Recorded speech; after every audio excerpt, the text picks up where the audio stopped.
a deceasing of, of injustice and an increase in mercy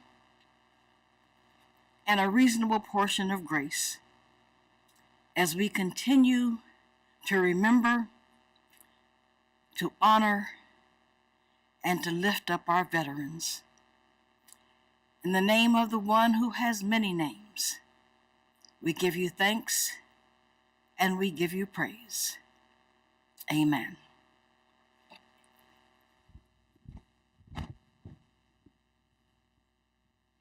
Hello, I'm Chief Darrell Green of the Lansing Police Department, and we'll be reading the names of our city employees that are veterans. From the Information Technology Department, John Foltz, Mike Gallagher, Alan McCarrick, Andrew Tudusik. From our Lansing Police Department, Andrew Becker, Christopher Brooks, Corey Crenshaw, Adam Dama, Samuel Fierno, Benjamin Fielder, Cedric Ford, Darrell Green, Nicholas Hewitt, Remsen Jack, Jacob Koken, Teresa Levac, Tim Mapley, Joe McClure, Martha McGonigal, Cynthia Miller, Sean Mills, Robert Olson, Antonio Sandoval,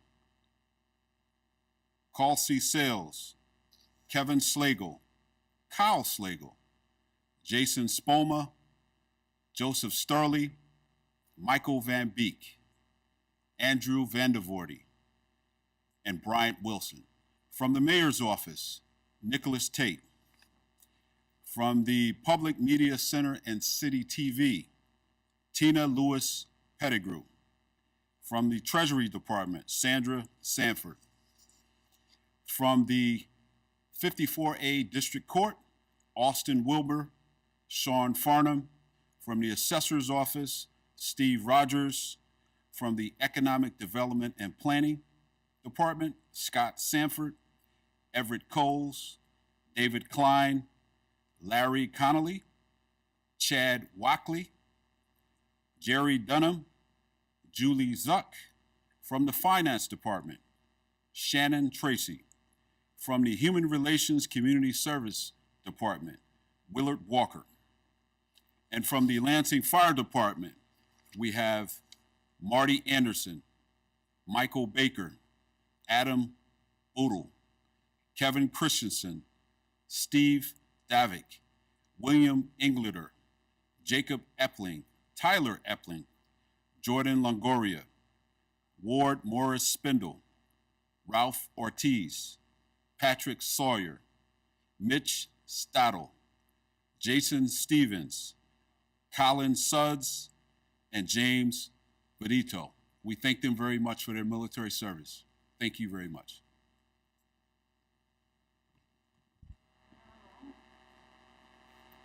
Amazing Grace first.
My second tune is When the Battle's Over.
As the Director of Ingham and Clinton County Department of Veterans Affairs, I am greatly honored to present our veteran services to veterans from all walks of life.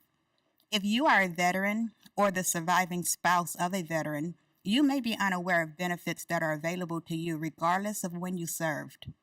Ingham and Clinton County Department of Veterans Affairs is your local resource to help you identify and obtain any benefits and services you may have earned. Navigating veteran benefits can be complex. Our accredited counselors are trained and educated in these laws and are available to assist you. Democracy means not I am as good as you are, but you are as good as I am. We join with Theodore Parker in this statement and have collaborated with many veteran organizations within the community to ensure that every veteran feels secure.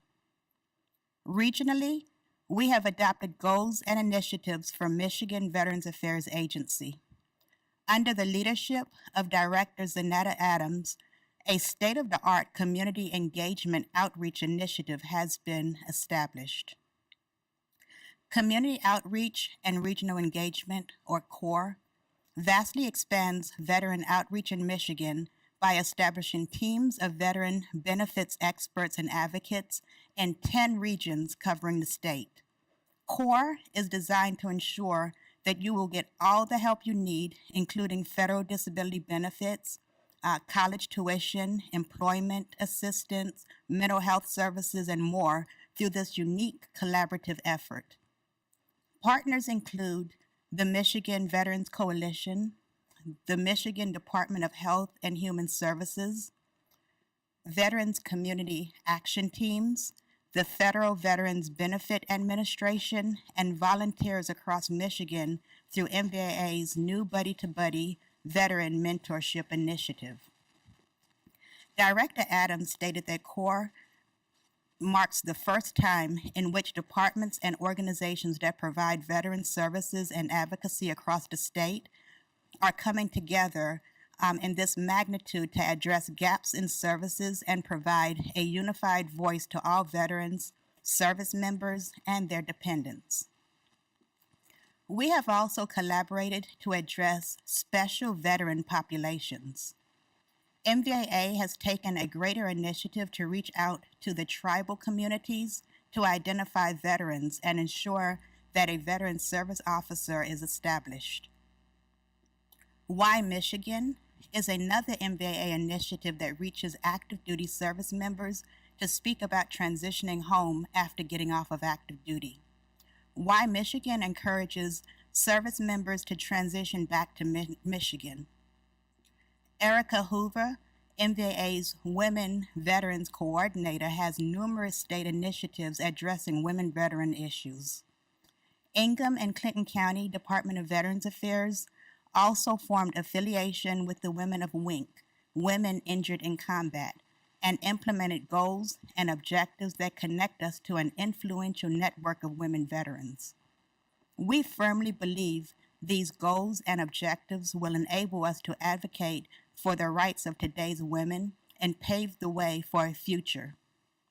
Erica Hoover is also leading the state of Michigan in gathering additional research and metrics to establish additional services for the LGBTQ plus community, as well as uniting African American veterans. Ingham and Clinton County Department of Veterans Affairs collaborated with Lansing Veterans Commission under the direction of Mayor Andy Shore to establish a support network for all veterans. We have established a support group for those who lost members of our armed forces. Life After Death, or LAD, is the voice of those who lost military loved ones, both home and abroad. We have come together to advocate for the rights of loved ones, promote professional and personal growth, connect surviving loved ones with peers and the broader community, and to establish program resources to meet the needs of surviving loved ones. Please feel free to contact Ingham and Clinton County Department of Veterans Affairs for more information. The MVAA is also putting out a call for volunteers for its new Buddy to Buddy Veteran Program initiative.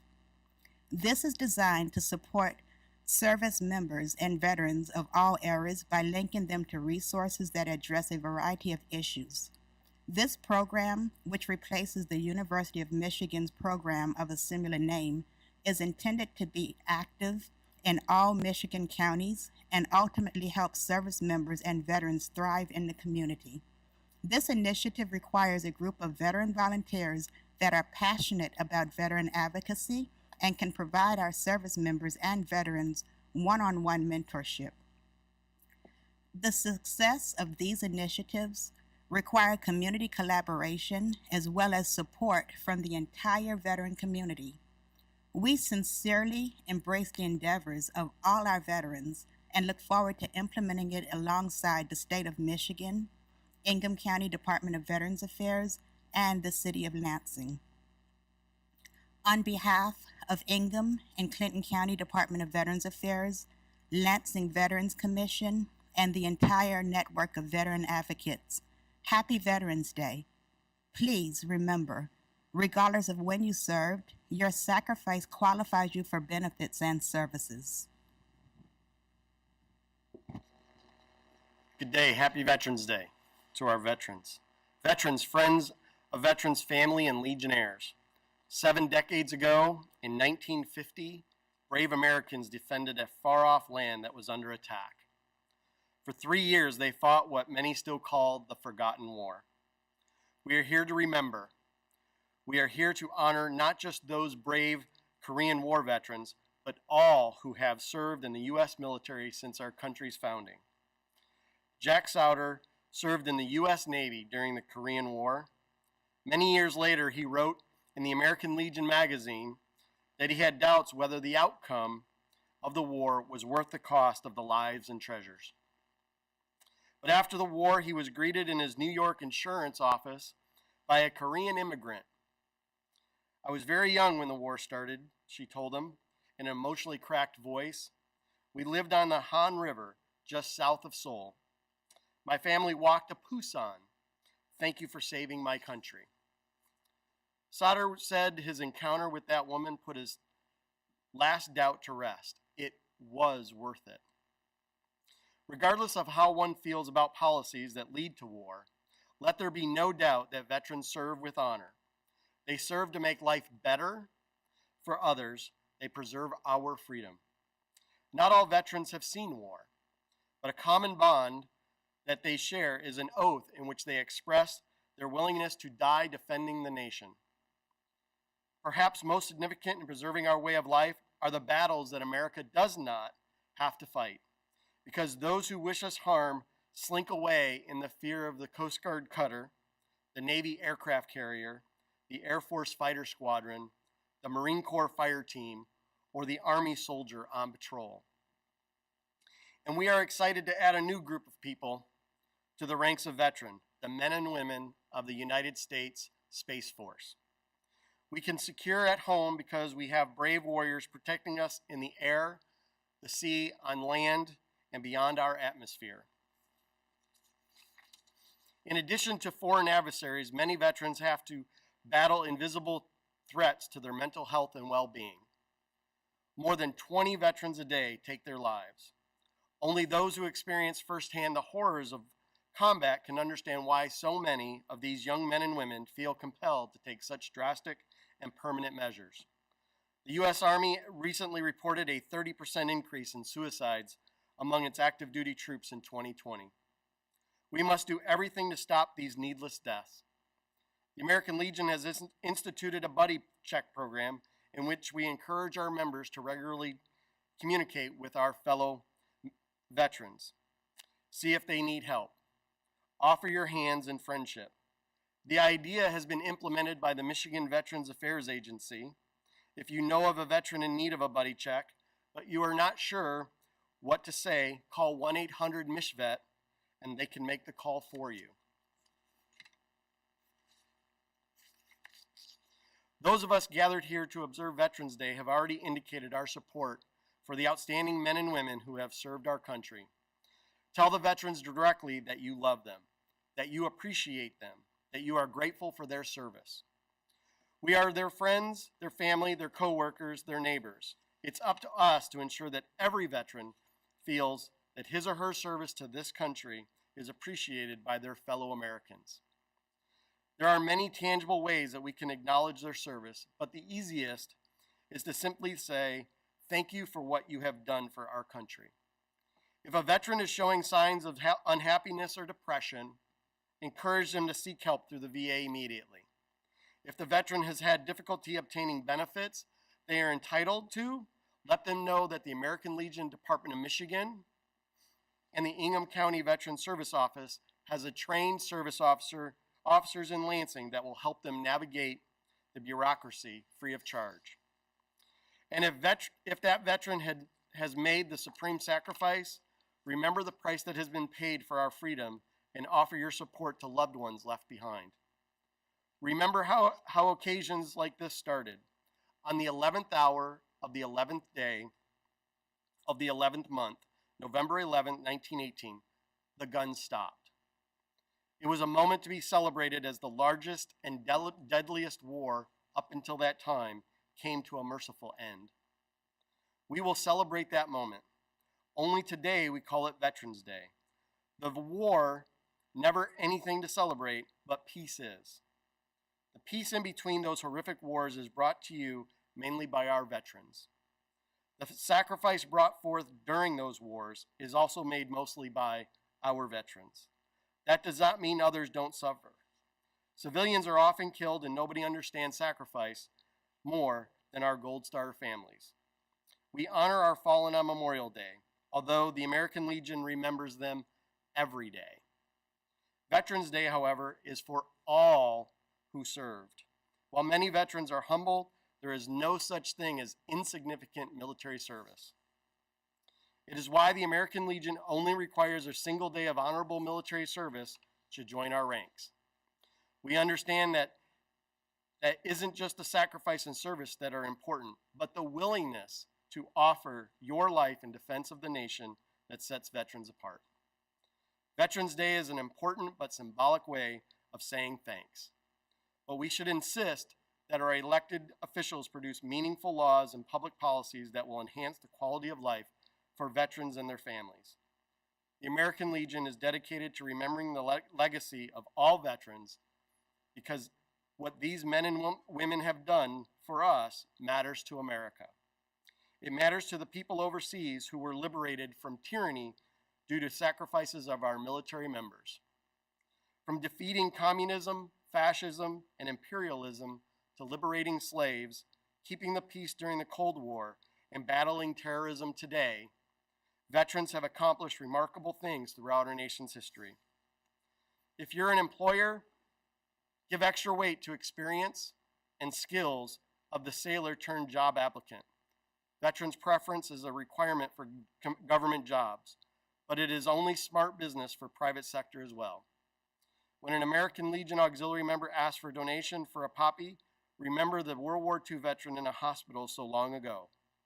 When a member of Congress complains about the cost of compensating Vietnam War veterans for Agent Orange exposure, remind the lawmaker the cost of being a veteran. In spite of the sacrifices that nearly all veterans have made and the horrors that some have experienced, the overwhelming majority are proud to have served. 19th century British philosopher John Stuart Mill summed up the necessity of this special group of people when he wrote, "War is an ugly thing, but not the ugliest of things.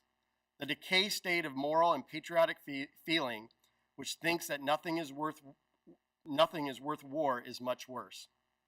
The person who has nothing for which he is willing to fight, nothing which is more important than his own personal safety, is a miserable creature and has no chance of being free unless made and kept so by exertions of better men than himself."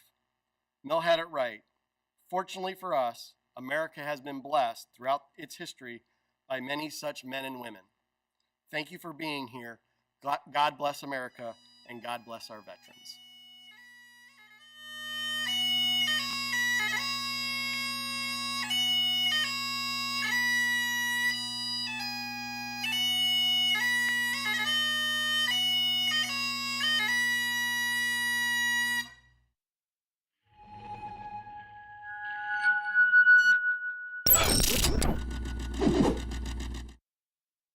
From 10 to noon. In Michigan public weather for tonight, clear skies will have lows in the 50s. Tomorrow, lots of sunshine with a few cloudier spots here and there. West and mid-Michigan have a chance of rain in the afternoon. We'll have highs in the lower 80s.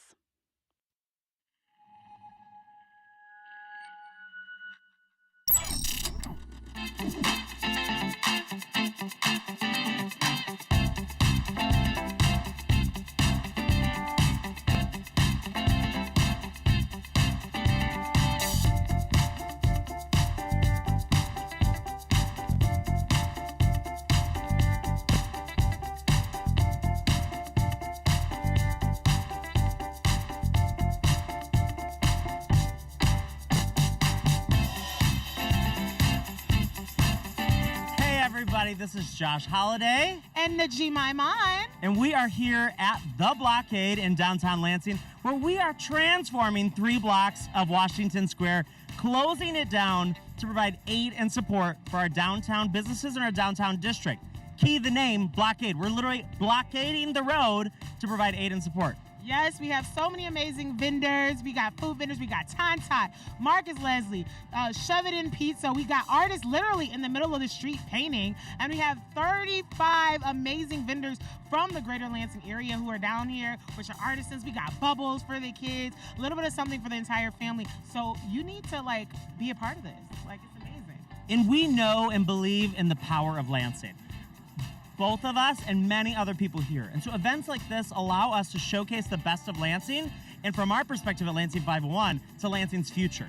So we want to bring out everybody to this event, but we know that young people want to choose a place that's vibrant, that's exciting, that's artistic, that's creative, and that looks like a great place to live and work and play. And so events like the Blockade are a wonderful partnership for us at Lansing 501 with Downtown Lansing Inc., with the City of Lansing, with Ushine Events and Consulting, to make sure that we can bring Lansing 501 to bring vibrancy to this street that people will know and love time and time again. And so we're doing it now. We're so excited to be doing it again this fall.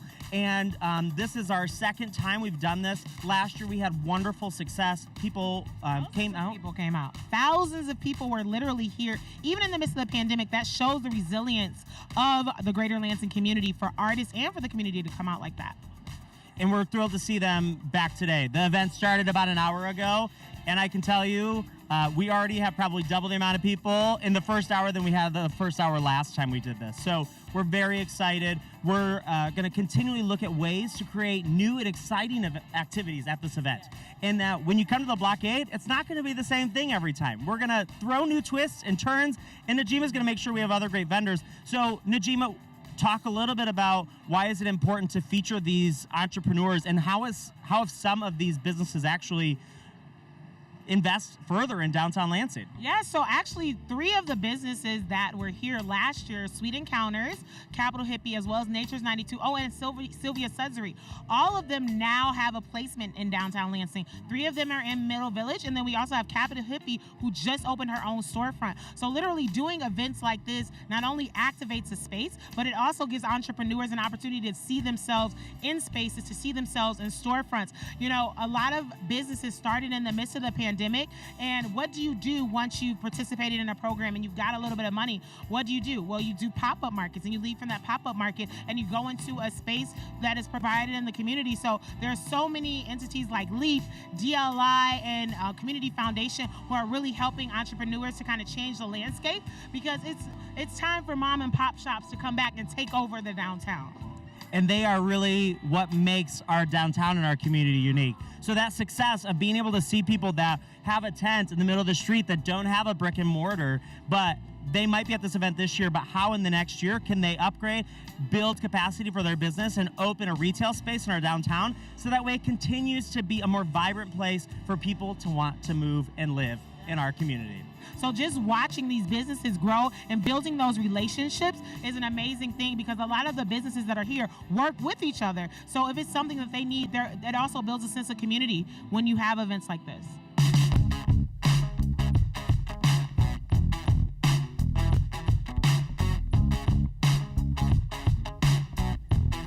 All right.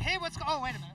Hey, what's going on, everybody? All right, we are down here at Blockade. I'm Mike Marriott, the arts promoter with Opportunity Arts, and we have curated this section of Blockade. It is going to be the paint art battle.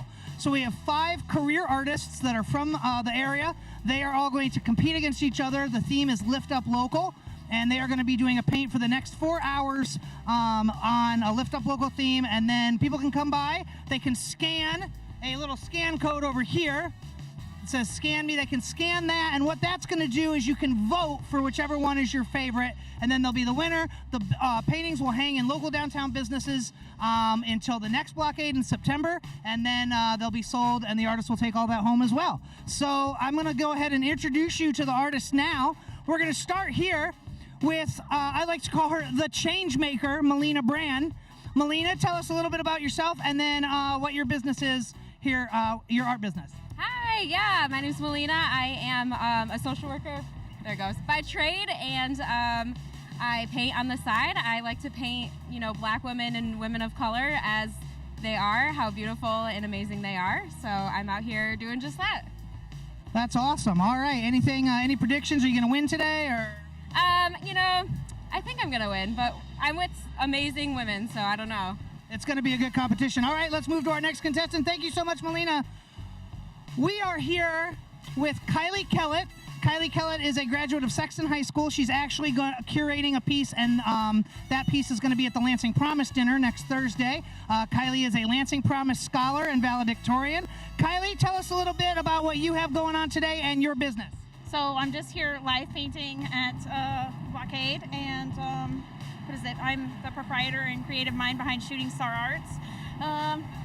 Yeah. Cool. You're going to win? 100%.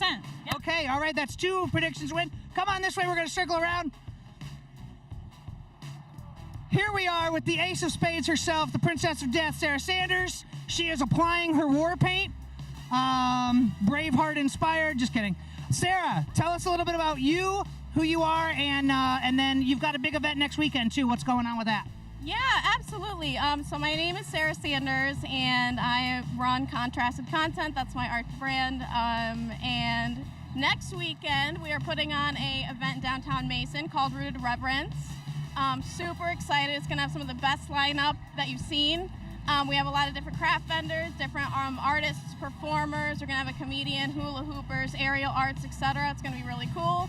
We're going to have a stage in bestsellers that's going to feature spoken word and poetry. So keep an eye out for that as well. All right, that's awesome. Now, are you going to win tonight? Yeah, hopefully. All right, there we go. That's now 3 predictions for wins. We're moving on now to the Ace of Diamonds, the icon, You've seen her work all over town. The amazing Mila Lynn. Mila, tell us a little bit about you, your business, and what you got going on today. I'm just an artist who likes to create things. Today we are painting for Lansing 501, and we're doing lift up local inspired artwork. So I'm gonna do like a graffiti type writing of Lansing and then incorporate some other symbols that I feel like are iconic to Lansing and just have a good time. Awesome. Are you going to win? I mean, why not? There we go. All right, that's now another one within our final contestant. Over here, the 2020 Top of the Town finalist, the phenomenal Christina Castilla. Christina, tell us a little bit about yourself, your business, your art, and what's going on tonight. Hey, what's up? I'm a single mom of 3 in the Lansing area. I own RL Designs. I'm a visual artist. I get paint on everything, so check me out. And one final question, are you going to win tonight? Yeah. All right, there we go. Well, we're down here at Block 8. It's downtown Lansing. It's the place to be. Come on down. Again, you get to vote. You get to decide. Lift up local. That's what we're doing. We will see you in downtown Lansing.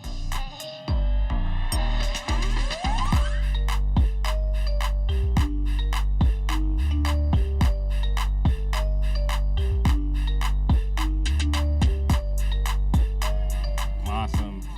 Hello, I am Ryan Holmes. I am the leader of the Lansing Ghostbusters. We are a fun fan group that is here in Lansing. We are a part of today's event, Blockade. We've brought out some of our fun toys here, like the remote control RTV, one of our Ecto vehicles, and our proton packs, just to, of course, keep the city safe, but just make sure we're also giving the city some smiles. It's a really great time to be part of Blockade and help activate downtown Lansing, especially the Strip. 501 means, 1 minute after 5 o'clock when everybody's getting out of work down here. And I think it's a great thing to imagine just getting out of work after a long day and seeing something from your favorite childhood movie, or imagining seeing these beautiful bubbles or having these vendors and amazing art. So it's great to be a part of that uplifting portion of our city. Keep all of our ectoplasm positive and, let the city know we're here. This year it's kind of fun to be out and just be suited up and be a part of this group and change it up a little bit. Next year, who knows, I might be running for mayor. I'm just kidding.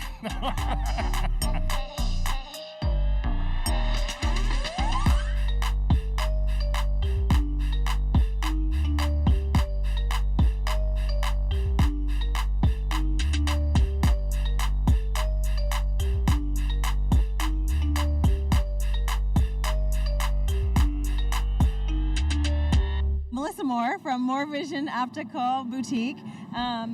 This is my collection that I have right now, and basically right now I'm selling completely online and direct. So if you go onto my website, which is www.morevisionoptical.net, you can schedule an appointment with me and I can come to you and do a custom fitting, measurements, and frame selection for you. It takes about 5 to 7 business days for the glasses to come back in, and then once they do, I do a custom fitting as well. Honestly, it's been so long since we've been able to do events like these, so it feels really good to be out here amongst the community and all these amazing vendors and just everybody out here having a good time. I thought it would just be a good way to get my name out there. Lansing Clothing's all about community. We specialize in Lansing clothing and Michigan clothing. We sell t-shirts, stickers, hats, coffee mugs, sweaters, hoodies, posters. But today we had the t-shirts, today we had the hats, today we had the stickers.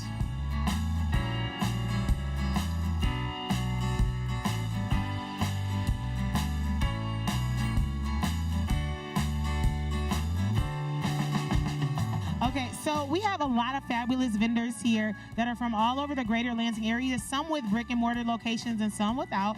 So DMB Boutique is actually located on the west side of Lansing.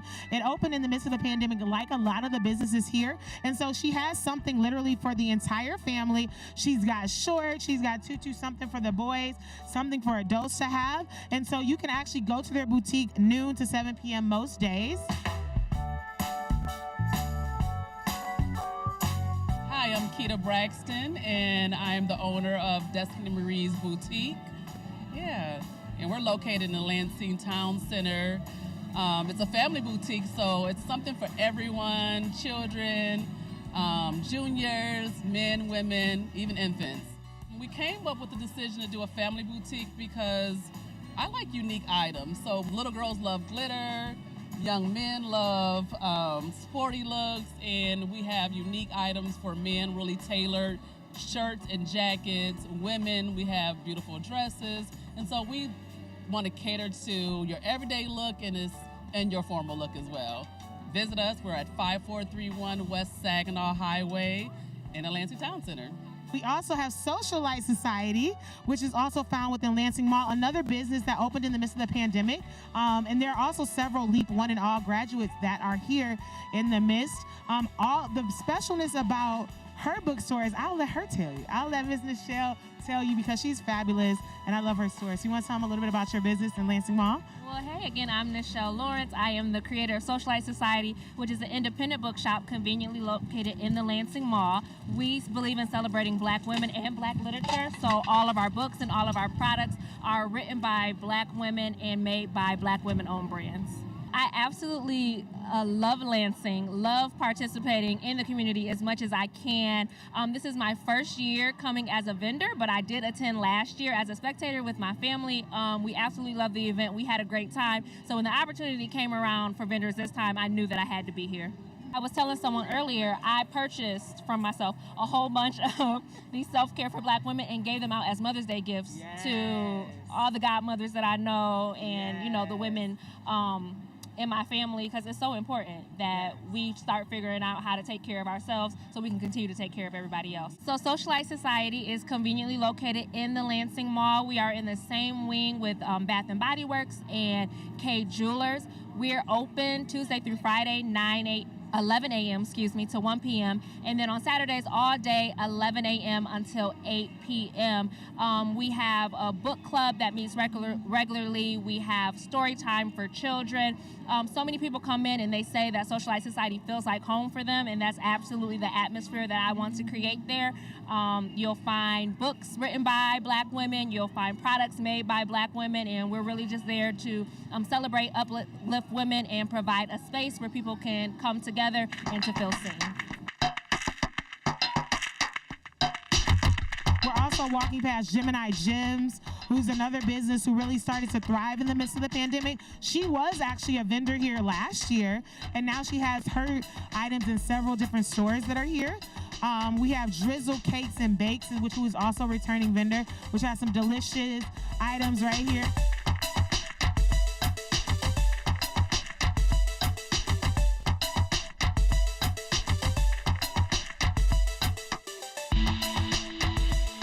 DLI is really encouraging other small businesses from the other regions to come and be down here. So she's got some soap down here. I don't even know what I'm looking at, but I feel like I need all of it. But she got some a little sage, because sometimes you got a sage, you know, people don't always, their spirits don't be right. I'm a light person, but you know, their spirits don't always be right. So she's got oils here for you. I personally like her. I still have my stick of lip balm that I literally bought last year, and it's like lasts forever. So my lip balm, and Oracle's Apothecary again is in Old Town. So like I said, we literally have vendors from all over the greater Lansing area. So you definitely want to check out Oracle's Apothecary. Beautiful person, beautiful business. This looks really iridescent, but it's abalone. So like otters, they usually are, when they're swimming on their back, they'll take rocks and smash the abalone shell against their bellies to eat the abalone out, and they chuck the shells. They don't need it anymore. But those are heat-safe dishes, so if you like burning cones or loose incense with the charcoal briquettes in them, that's going to be your heat-safe dish. It's the same thing with when you want to do like sage sticks and stuff. You would use that to catch your embers and stuff. So it's really awesome, and they're gorgeous. Or you can just use them to collect your crystals, whichever.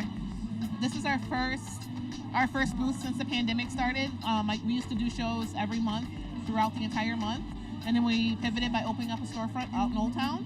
So this is our first show back, and I am really happy it was here. It's a really good time. It's a really good vibe. But yeah, find us in Old Town across from Maria's, and I'm just really excited to be down here.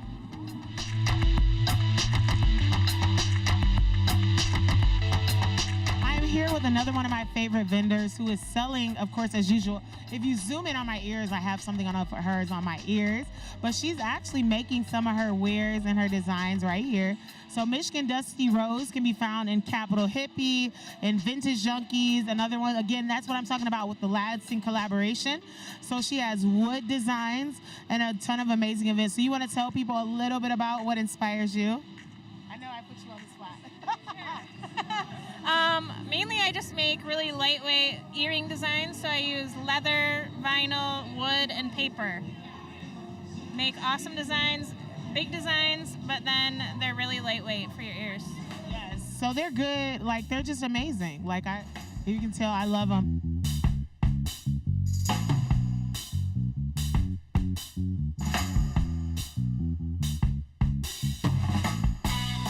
From event to event, you meet new people and you meet new vendors, and it's an amazing thing. So I'm going to let them tell you a little bit about their business. So, I mean, one of the biggest reasons we started our business was just to kind of bring like our sense of fashion and then bring Lansing, bring our community, bring Michigan into it. I mean, being younger, a lot of the things we see out there are more targeted towards people who are, you know, a little bit older than us, don't have the same kind of fashion that we do. So what we wanted to do is kind of take all the fashion that we wear normally and then put our Michigan spin onto it. And we have a bunch of things. We got Detroit stuff, Grand Rapids stuff, different lighthouses, and of course we got our home city, got a bunch of Lansing stuff as well. It's great to see the community together. We got tons of people walking around, and I mean, you see people from everywhere. We've seen people we went to school with. We see people who are older than us that we know. I mean, it's a really big community event, and you see just everyone out here, and that's really awesome to see. The Skyline t-shirt, it's kind of the first thing we've ever done.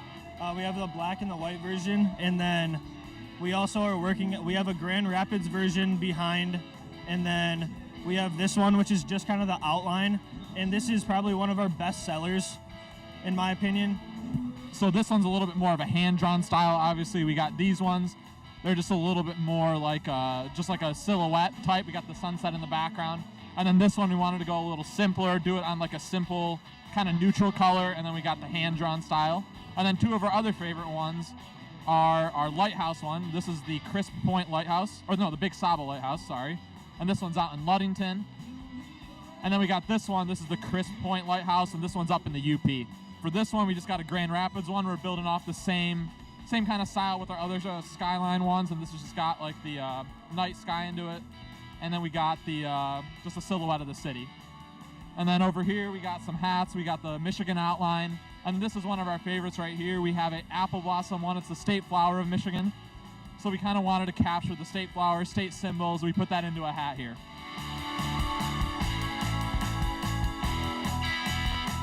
I didn't participate in the event last year. I was coming down to visit my friend at the next booth, Chrissy, and she seemed to have a really great time, and it looked like a lot of fun and just a really great kickoff to the summer.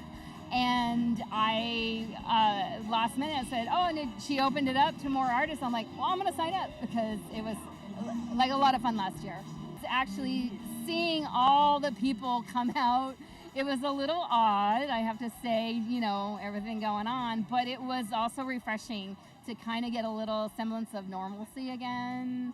And that's kind of why I wanted to come out again today, is to see people and just be a part of Lansing and what's happening here. I'm originally not from Lansing. I've been here 6 years now, but I'm originally from California.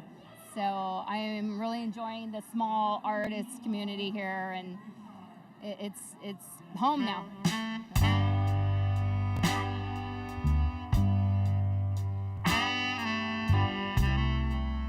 I just want to preface that everything I'm going to say is 100% genuine and honest. This is my neighborhood. I live on this street, and it is wonderful to see people and activity walking around. What I also genuinely appreciate are the authentic collisions. This is the mother of my best friend from middle school, okay? This is also his brother who works downtown, and I bump into him all the time. I'm just saying this because when people tell me that there's not a lot going on in Lansing, that there aren't strong relationships, nor is there a diverse cast of wonderful people in the city, I gotta push back a little bit and say that's not true. And events like this kind of help prove that. So my name is CISO. I'm from Lansing. If you ask the right person, they'll tell you that I am Lansing. If you want to get a hold of me, please don't call me because I won't answer. Don't email me because I won't respond.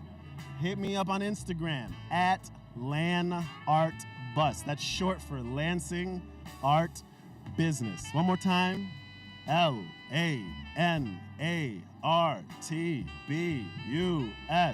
If you're a creative or an entrepreneur in Lansing and you haven't hit me up, I don't know, maybe someone here knows. What's wrong with them? No, nobody know.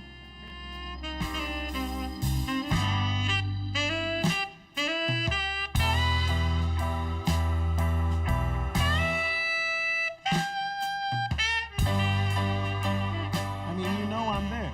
It's welcoming, it's inviting. For people who know about it, they feel comfortable and at home. For people who don't know about it, they get put on to something new. So again, if you're reckless enough to be saying that there's nothing for you in this city, I mean, talk to me. Let's talk. I just get to enjoy it. I just get to experience it. I just get to see people moving through it. It's getting warm outside. We've been cooped up inside.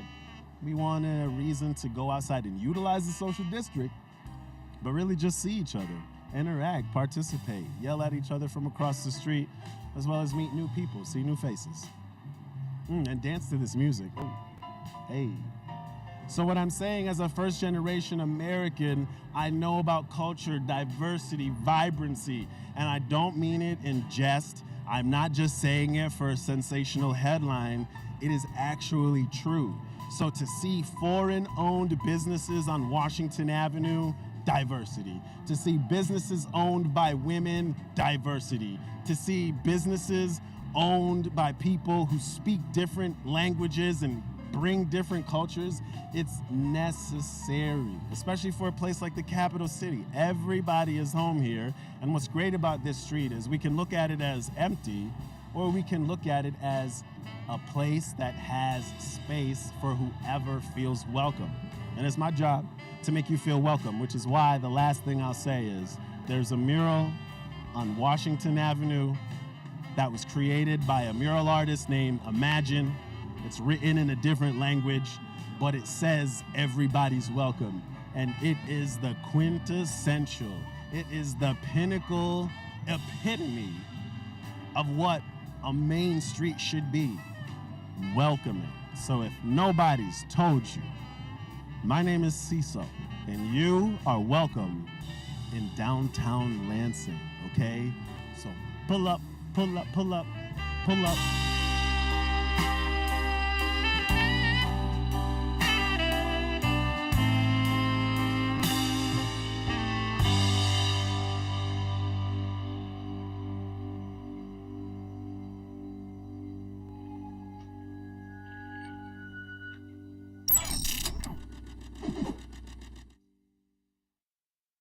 Parks and Recreation Director Ken Sherbino says the city wants to provide bathrooms.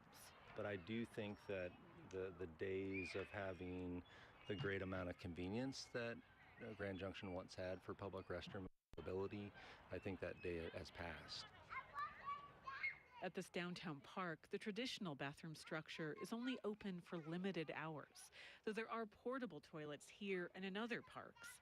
Sherbino says he's seen brick and mortar bathrooms trashed. Graffiti in the stalls to busted fixtures. So the city is now cleaning and monitoring bathrooms more frequently. Soon it'll install a self-cleaning restroom supposed to be vandalism resistant at the cost of $400,000. Well, Sherbino hopes all these measures help. I don't think there's a silver bullet, and I don't think any community in Colorado or in the country has found a silver bullet. So far, Toilet Equity has placed 7 composting toilets around town, with the hope to build more in the future. Several are outside the city's resource center for unhoused people. Oh, it's wonderful. Vicki Spencer uses a wheelchair and says there are no wheelchair-accessible bathrooms near the city park where she's been living with her dog, Baby. She says this one is a blessing. Yeah, but it's only so many hours out of the day. You know, what do I do the rest of the time? Like I said, I wear diapers. The city has now installed an accessible portable toilet in the park where Spencer has been camped, but it's unclear whether she'll be there to use it. The city council has banned tents in public parks, effective this week. For NPR News, I'm Stina Seek in Grand Junction, Colorado.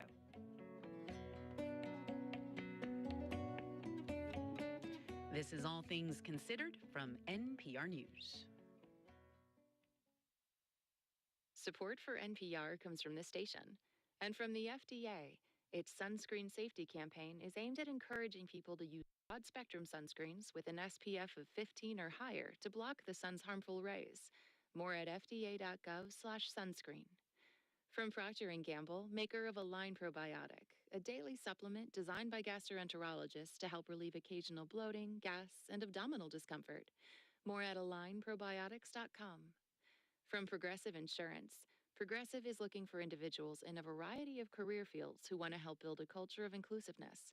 More information, including application, at progressive.com/careers. And from the Robert Wood Johnson Foundation at rwjf.org. Good evening. This is Michigan Public. I'm Rebecca Kruth. News headlines are coming up in just a moment, and then All Things Considered continues. Support for Michigan Public comes from Michigan Alzheimer's Disease Center, committed to memory and aging research, clinical care, and education. A statewide effort conducting studies to help further dementia care and treatment. Learn more at alzheimers.med.umich.edu. And from Yo & Yo, dedicated to helping Michigan businesses for over 100 years, offering accounting, wealth management, technology, and medical billing. More at YEO and YEO.com. Michigan Public is WUOM 91.7 Ann Arbor, Detroit, WFUM 91.1 Flint, WRSX 91.3 Port Huron, WLNZ 89.1 Lansing, and WVGR 104.1 Grand Rapids. MichiganPublic.org. I'm Bradley Funkhauser. I'm the CEO of CATA. Thank you for coming out today. Today is a special day because we're launching a new route, the first new route that we have put out on the street since, well before the pandemic in 2018, and certainly the largest investment in new routing since I took over in 18. In addition to the people coming by, I'd like to introduce a couple of speakers, and we will keep this moving along. I thank you for taking the time to come out. Please join me after I introduce them. First, the Honorable Andy Shore, Mayor of Lansing. Sir? Vice Chair of the CATA Board, Dusty Fancher. Board Member representing Michigan State University, John Prush.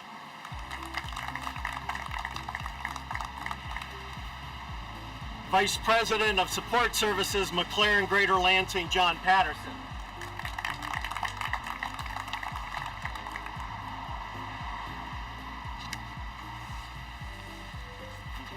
Thank you very much.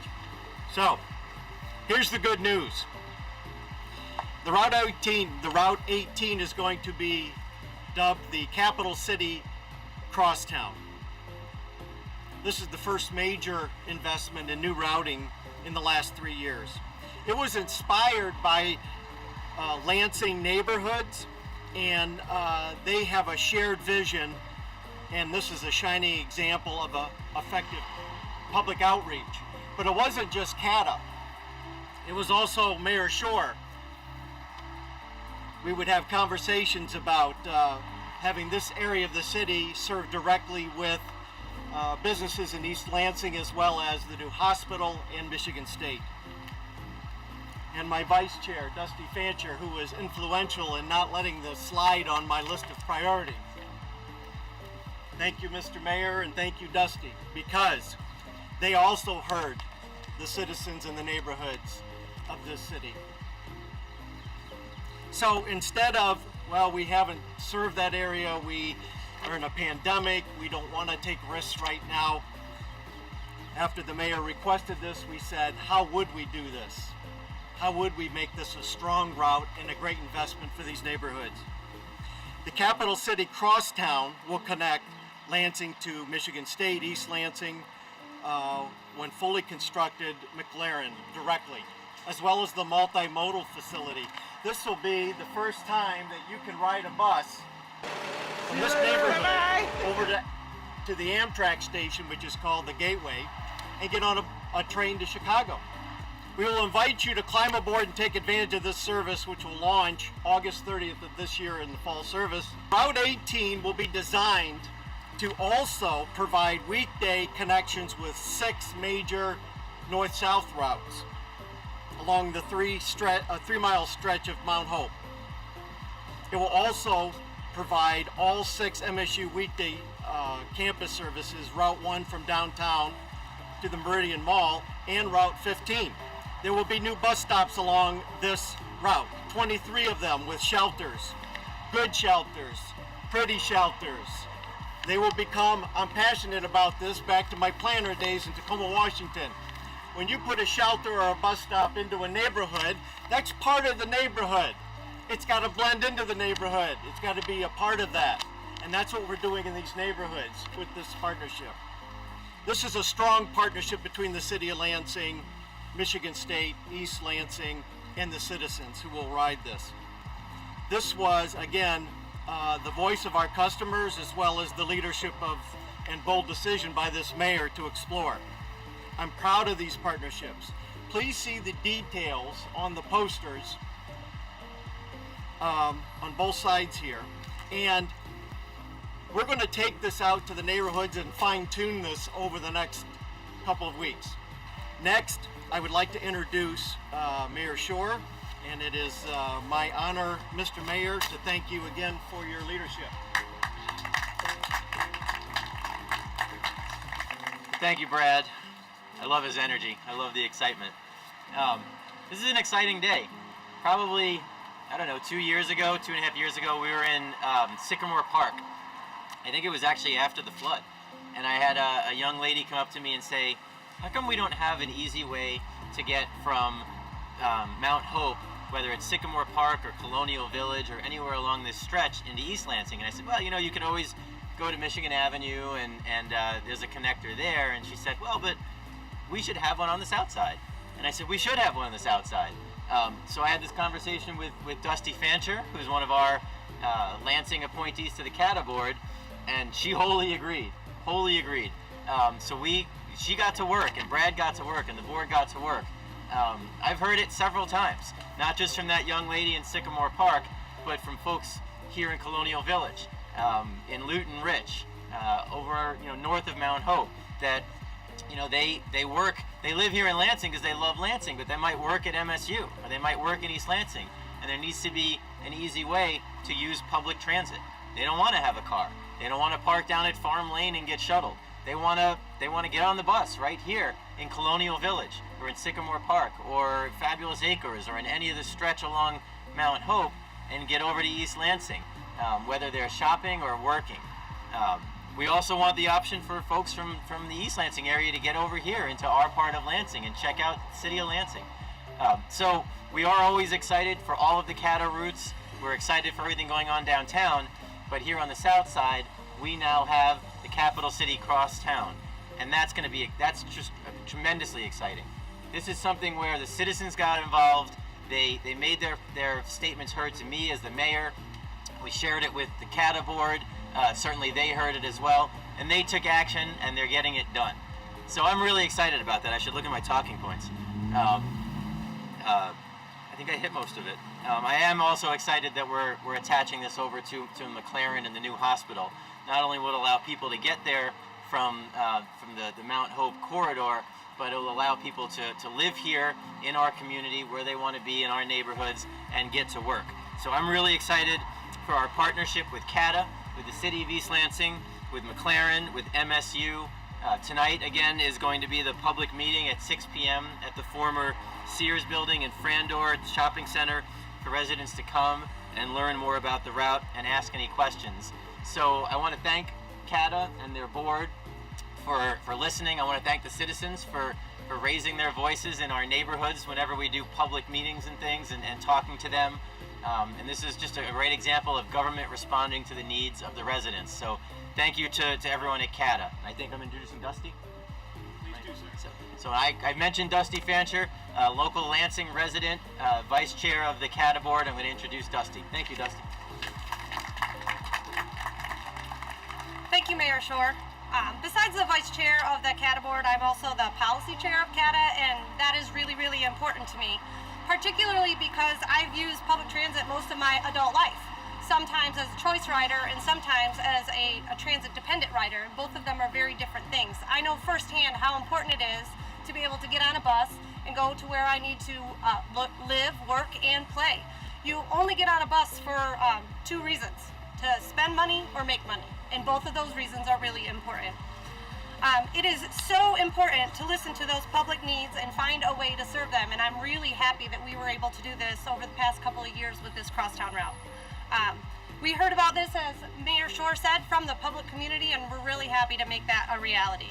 And while the last year and a half has been super challenging, it also was a great opportunity for us to change our policy and look forward and imagine how those changes could affect our community.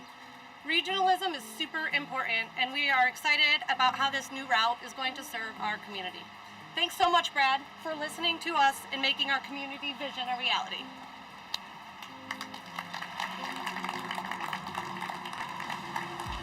Thank you, Dusty. Thank you, Mr. Mayor.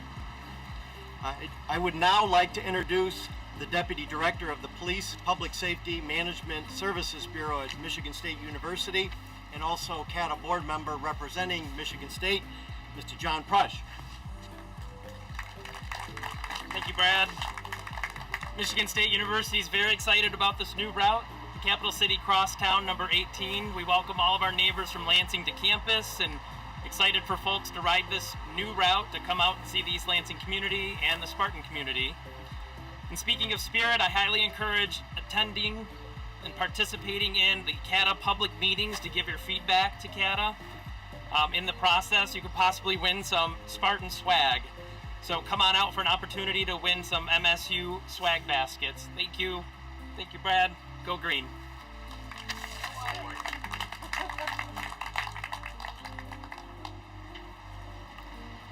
First time I went on the radio was in a couple of weeks of coming aboard in January of 18. I went on the Dave Ackerley show. Lolo, I went off script, by the way. But I think it's important when talking about McLaren. I want to tell you the story. And Dave said, because McLaren had just announced the big investment in South Lansing, $500 million. And Dave says, you're gonna have good routing there, right? We sure are. And so right after that, I turned around to my planning department and said, we need to get a hold of McLaren, and we need to have a long conversation about how we have great service to the hospital for this community. That relationship has continued to grow, and we're very proud to have that relationship. I would like to introduce to you John Patterson, who is the Vice President of Support Services for McLaren Greater Lansing. John? Thank you. It's actually been a great pleasure to work with CATA through the development of the new McLaren campus to provide that public transportation. It's always been on the forefront of our planning, definitely not an afterthought, and it's been nice they've been with us since the beginning. I want to thank them for their responsiveness to our community, and including the new McLaren campus on the new crosstown route, providing access to quality care for all of our area residents. Thank you. Thank you, John.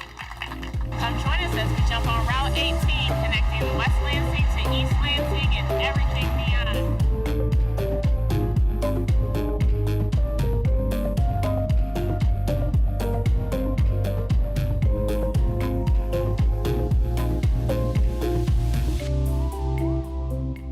As you board the CATA, you'll see that we're on one of the newer buses. This is bus number 722, any of the 700 series buses. Those are the newest buses in CATA's fleet. Some of the fun facts about this bus: they've got more visibility on this bus because of the way the windows are set up. You've got jump seats right here in the front. for easy access, jumping on and off the bus. They've got new full stop buzzers, but one of the coolest things ever, I think, and this is important for people who are in transit on their way to and from work, is you've got phone charging stations right here. So you just plug in your phone, because I don't know how many other people have had this issue, but I've been on the bus before and my phone's been dying, and you want to catch some cool pictures, or you want to text somebody and say, hey, I'm on my way to get my kids, don't put my kids on the porch.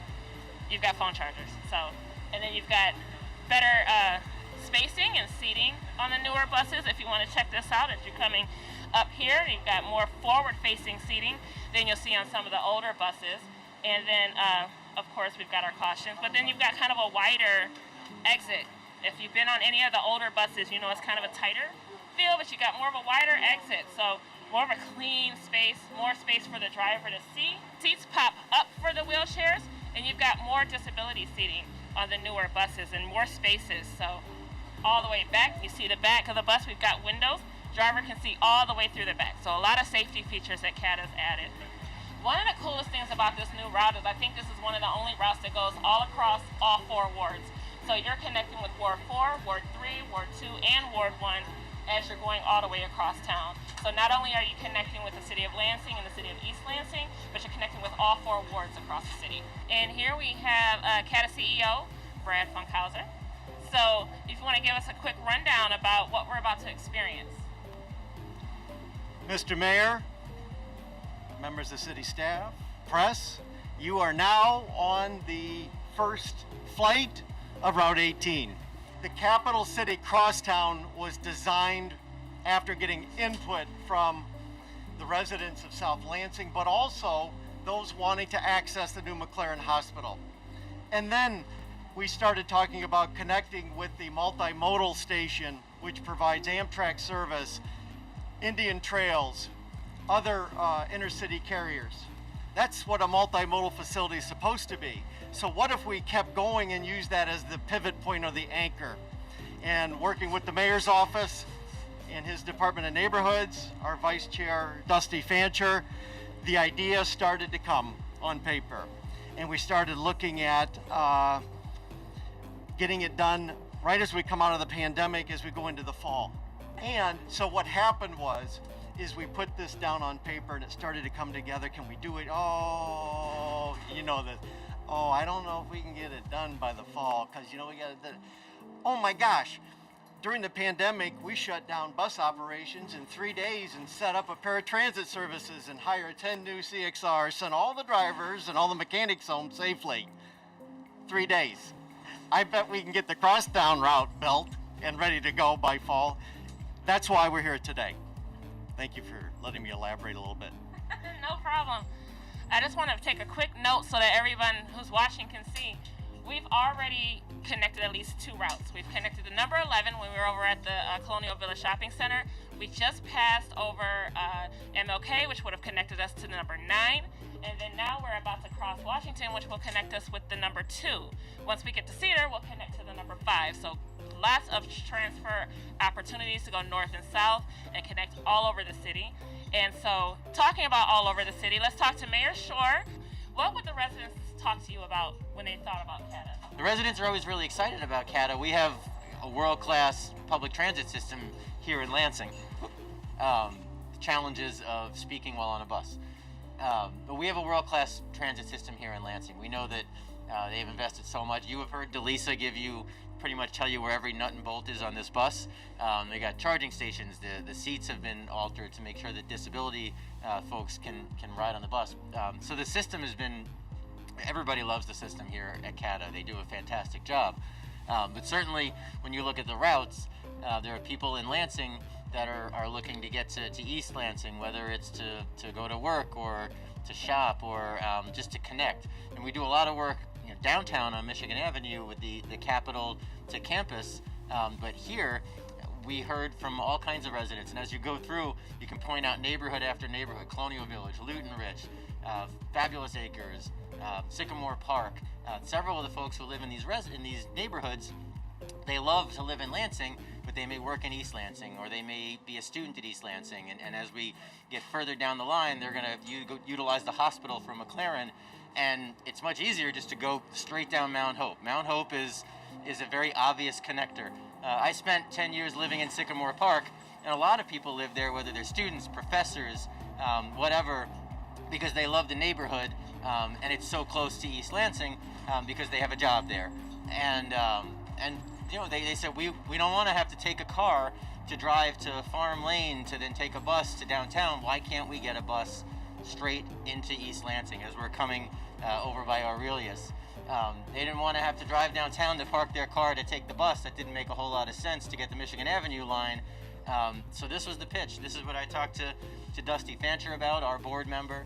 This is what she talked to Brad about, making sure that we have the service that people need and expect to help them with their daily lives. So now you are, as of September, we are going to have the Capital City Connector, the 3 C's, the Capital City Connector here, to make sure that our residents have the ability to walk right from their neighborhood, to get on the bus and get over to East Lansing. It's a great partnership with the city of East Lansing, with regional, with CATA, with MSU, getting over to campus, and then eventually getting to the hospital. We'll have lots of people that need to utilize that hospital, and this will make life a lot easier for them. I didn't realize until Lisa said it, this crosses all 4 wards. So this is truly, we know that that Mount Hope and Washington is the dead center of the city. So we are crossing right through the dead center of the city from the west end all the way to the east end. So this is really very exciting. It's the first new route in a while since I've been mayor, I think, but this is CATA responding to the needs of the citizens. So again, like Brad, it's a little longer of an answer, but we are really very excited and appreciative of CATA, and the citizens are really going to love this route. Just a quick update, we did go past route number 5, so that is, if we're keeping track, we've got route 11, we've got route 9, route 2, and route 5. So that's 4 routes that we've connected to so far on this short little period of a ride. We're about to cross over Pennsylvania, which will connect us to route number 8 and connect us over here by Potter Park Zoo. So this is a great way for residents of the Colonial Village to get over to Potter Park Zoo and enjoy the amenities there. And so let's have a quick chat with Dusty from the CATA board, and let's talk about the process. So if residents want to do something with CATA, if they just want to partner with CATA, they just want to update their routes and such, what would be the process for that? So we have public board meetings every single month. Starting this week, we are back in person, the new normal post-pandemic. We are going to be having our board meeting next week at the Sears Center. You are welcome to come, everyone. We'd love to have you there. We have public comment at the beginning and at the end of every single board meeting. You can also email us on our CATA website. Our emails are available. I would love to talk with you. As the vice chair of the board and also as the chair of the policy committee and someone who wholly believes in regionalism, good ideas come from the people who live, work, and play in our city. So I would love to hear from them. Awesome. So I love the fact that CATA is very open to talking with residents. So they're very, very resident-centered. So I love that so much. Quick question, and who would know? Brad, would you know how many people can fit on one of these newer buses? So that's a very good question. And I'm going to have Kai. Kai. It's really, I was going to say all of them, but you wanted a serious answer. Kai, how many did you put on a bus before you learned? Seated right around 35 with standing room, probably 60 to 65. It's been about 60 to 65 people. If we think about that, that's just 60 to 65 people can travel all the way from Colonial Village out to MSU. And I love the fact that we are connecting to the Amtrak station. So if anyone who has traveled that early in the morning and you're trying to get to the Amtrak station, you know how hard it is to get a Lyft and Uber that early in the morning sometimes. Hop on the number 18, go straight across town with your luggage, hop off, hop back on when you get back home. So we're going to cross over Aurelius now, which is route number 7. So are we keeping track? We've got route 11, route 9, route 2, route 5. Now we're crossing and connecting with route number 7. So that's 5 routes that we've connected to so far on this short ride. On the poster boards, CATA said that these routes will connect with the other routes every 30 minutes. That's huge for anyone who knows about traveling back and forth to work in Lansing. Connecting every 30 minutes is a huge, huge, wonderful feature, because that way you know you're not going to be late to work, and you can count on CATA to get you there. I love riding the CATA, and I've had to ride it, and I've had a choice to ride it, and when I get to have a choice, I still choose the CATA. I've trained my kids how to ride the CATA bus. My kids know how to get all over Lansing to get on the CATA bus. I feel safe with my kids on the CATA bus. That's a huge thing too. CATA is a very safe option for travel. Let's talk about bus stops. Let's talk about where the bus stops are going to be located, Kai. I know you've got all that answers. I do. I mean, do you want me to run down a list? Yep. Yeah, can you run it down? I can try. All right, so we're going to start off in the Colonial Village Shopping Center. And then we're going to have a few bus stops in between there and MLK. And then those will just be regular bus stops, not shelter locations. I think it's easier for me to talk about where the shelter locations will be. So we'll have a shelter location at Clifford Park, and we'll have a shelter location also at the Walter French facility, which will hopefully be under renovation by that time.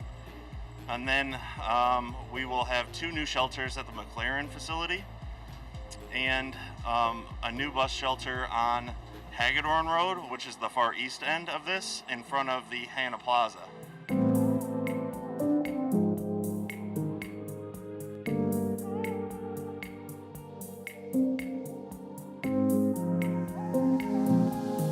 Thank you so much for joining us on this preview of Route 18. We're so excited for this to launch on August 30th. Don't forget to hop on Route 18, sorry. Route 18, which will connect you all the way from West Lansing to East Lansing. If you got to go to Amtrak, you've got to go to McLaren, you've got to go to MSU campus. CATA has got you covered. Anybody want to say any final words? I do have one request. I want to give a big shout out to McLaren for their partnership and putting the investment down in that area. So thank you. Yeah, well, we are really excited. One more way to get around Lansing. One more way to get from Lansing from the east side to the west side to campus. This is just really exciting. Don't forget, we have the best public transit system in the country. We're always one of the highest rated, and we're providing one more service. So we are very excited to provide this for the residents of the south side, and we'll continue to hear from folks and make improvements as we hear. So thanks everybody for watching. Thanks for watching, and don't forget to jump on Route 18 on August 30th.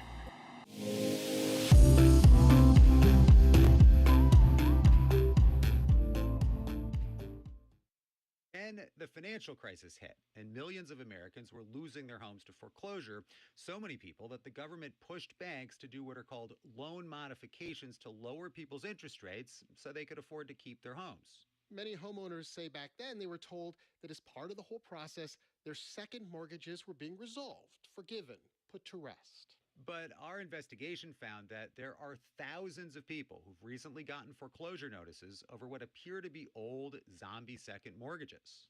And many of these loans have been bought up by investors, sometimes for pennies on the dollar. And we found one of the people in the business willing to talk to us. My name is David Gordon. I run a company called ARC Private Equity. Gordon says people often think that their loans were canceled, but in many cases, he says, they still exist. It's not like they went away.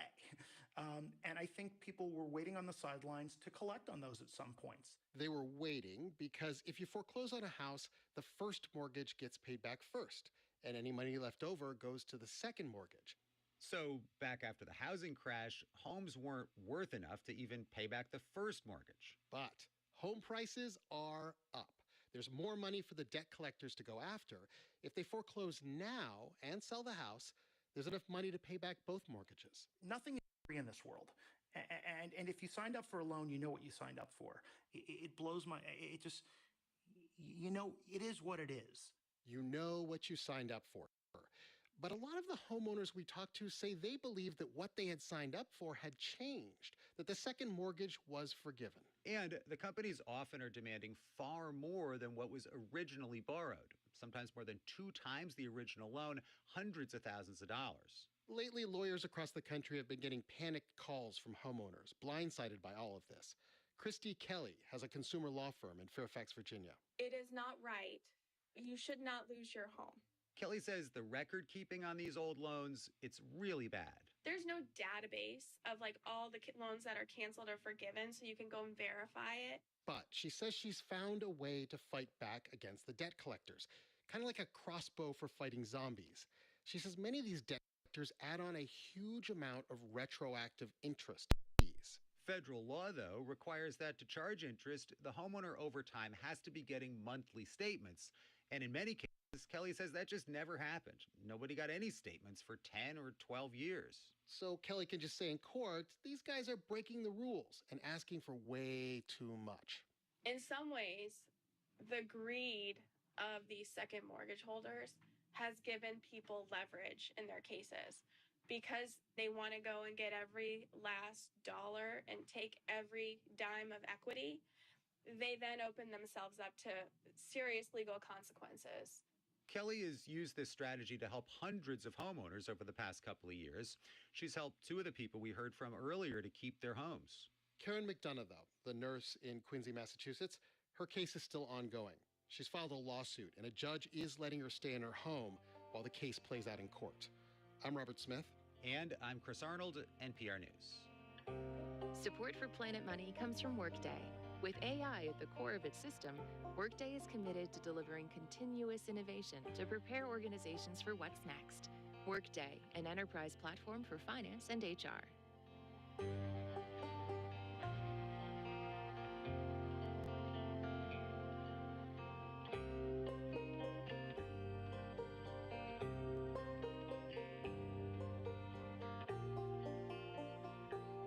This is NPR News. And this is Michigan Public. I'm Rebecca Kruth. Stay tuned for Marketplace coming up next. A small town in Mecosta County is still roiling from the planned electric battery component plant that's in the works for the company Goshen. As Big Rapids works through acrimonious public meetings, election upheaval, and more, one journalist set out to get to the heart of the strife. I mean, these stories and misinformation in Big Rapids, particularly on Facebook, has taken on a whole life of its own. Join us for what he learned next time on Stateside. Tomorrow at 3 p.m. and 8 p.m. Support from Michigan Public comes from Travel Marquette. Events in June include the Iron Range Roll on June 1st, the Pride Festival on June 8th, and the Great Lakes Rodeo on June 14th and 15th. Learn more at travelmarquette.com. In Michigan Public weather for tonight, clear skies with lows in the 50s. You're Hello, hello, hello. My name is Maxine Hankins-Kane, and welcome to another conversation with one of our community members, City Clerk Chris Swope. If you haven't also done this, please call, text, or email your friends and have them tune into this conversation because you do not want to miss this vitally important information today. Again, make that call. Hi, Clerk Chris Swope. I got your name pronounced correctly. Rope Swope. Hope for Swope. Hope for Swope. Okay, that's good.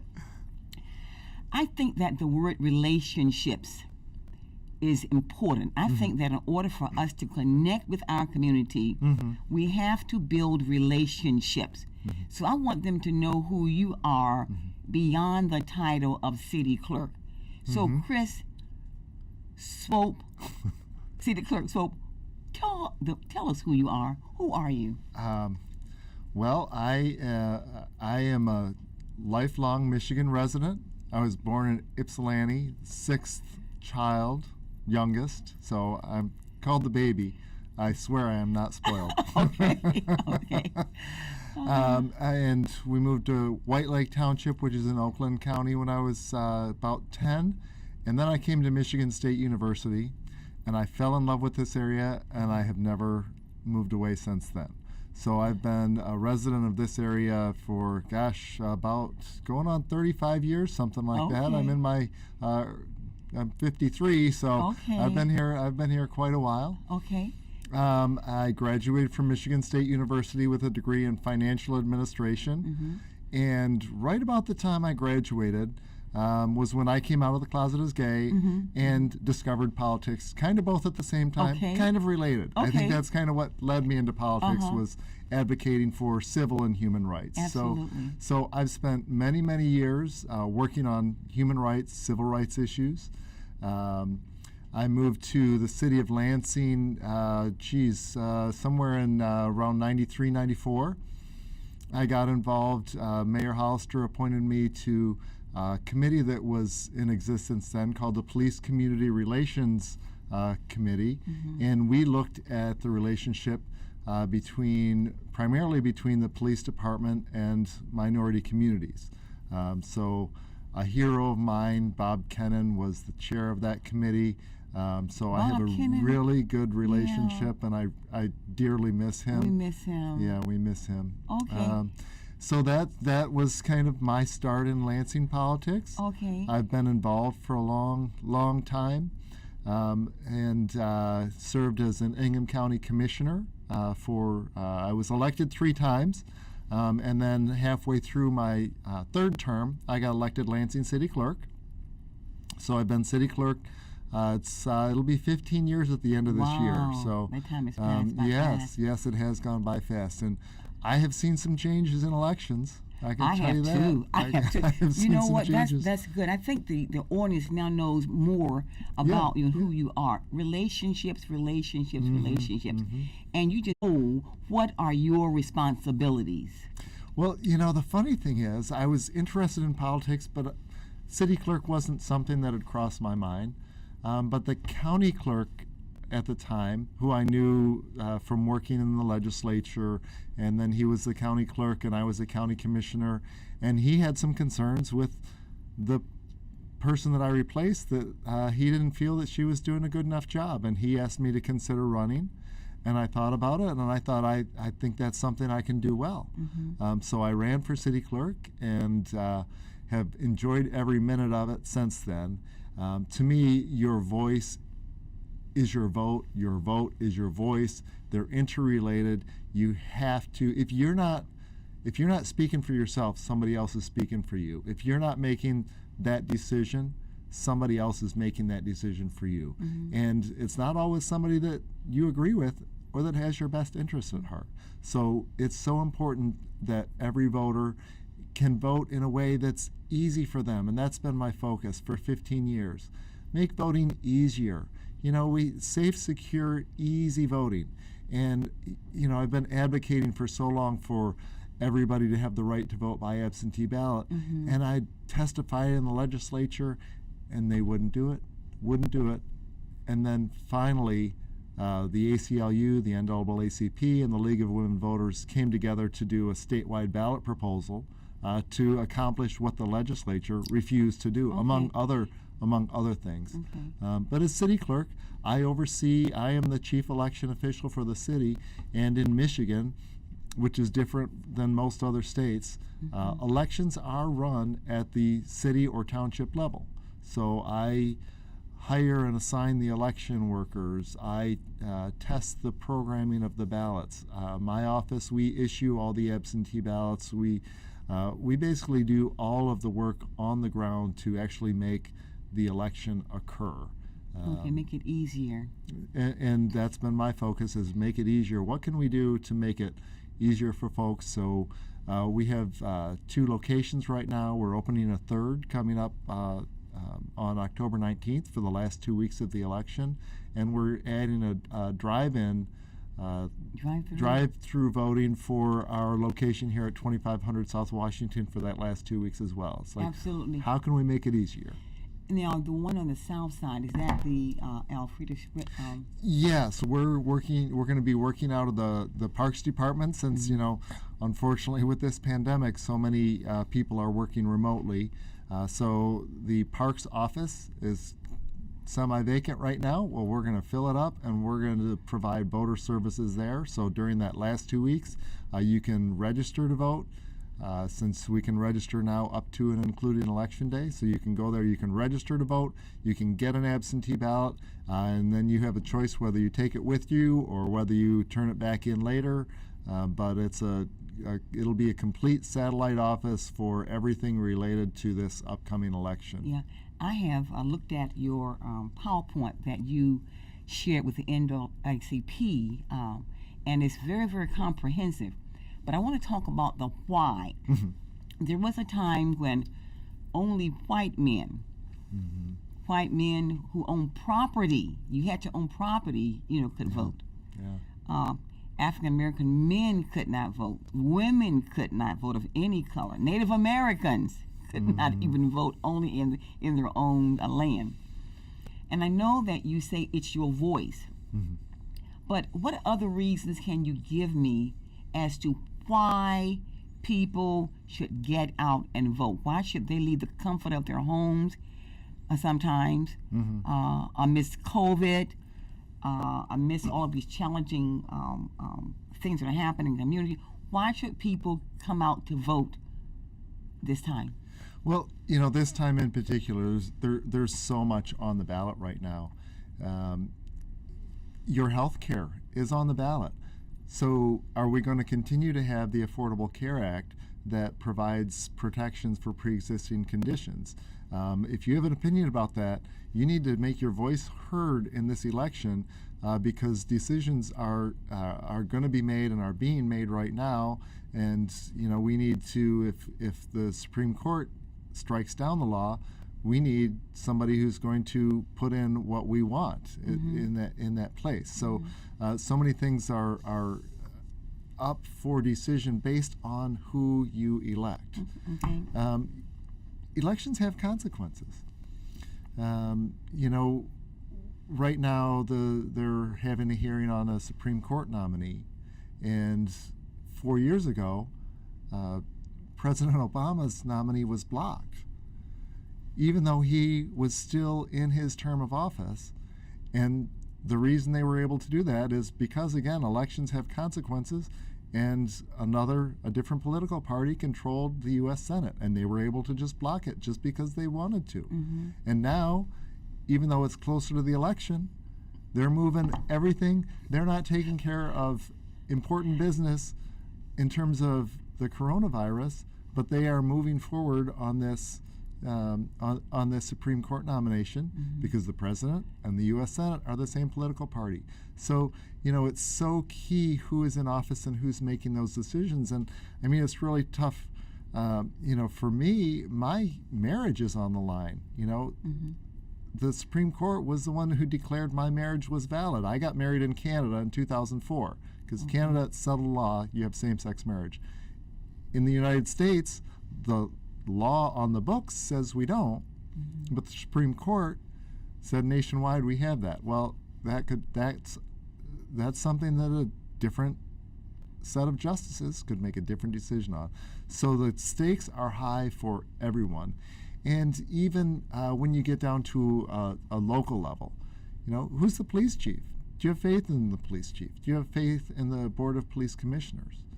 The mayor appoints, and the city council confirms the police commissioners. So, you know, if you want to make change from every level, all the way from president down to city council, and you know, I just did a panel involving Lansing Community College yesterday. Who's the president of the Lansing Community College? That person's chosen by the elected board of the Lansing Community College Board of Trustees. So having your voice heard on every level of government is so important, so that you have people that represent your viewpoint to put in staff that represent your viewpoint and implement things that take your viewpoint. Another point, you know, this is a big year. This is a presidential year and everybody's voting.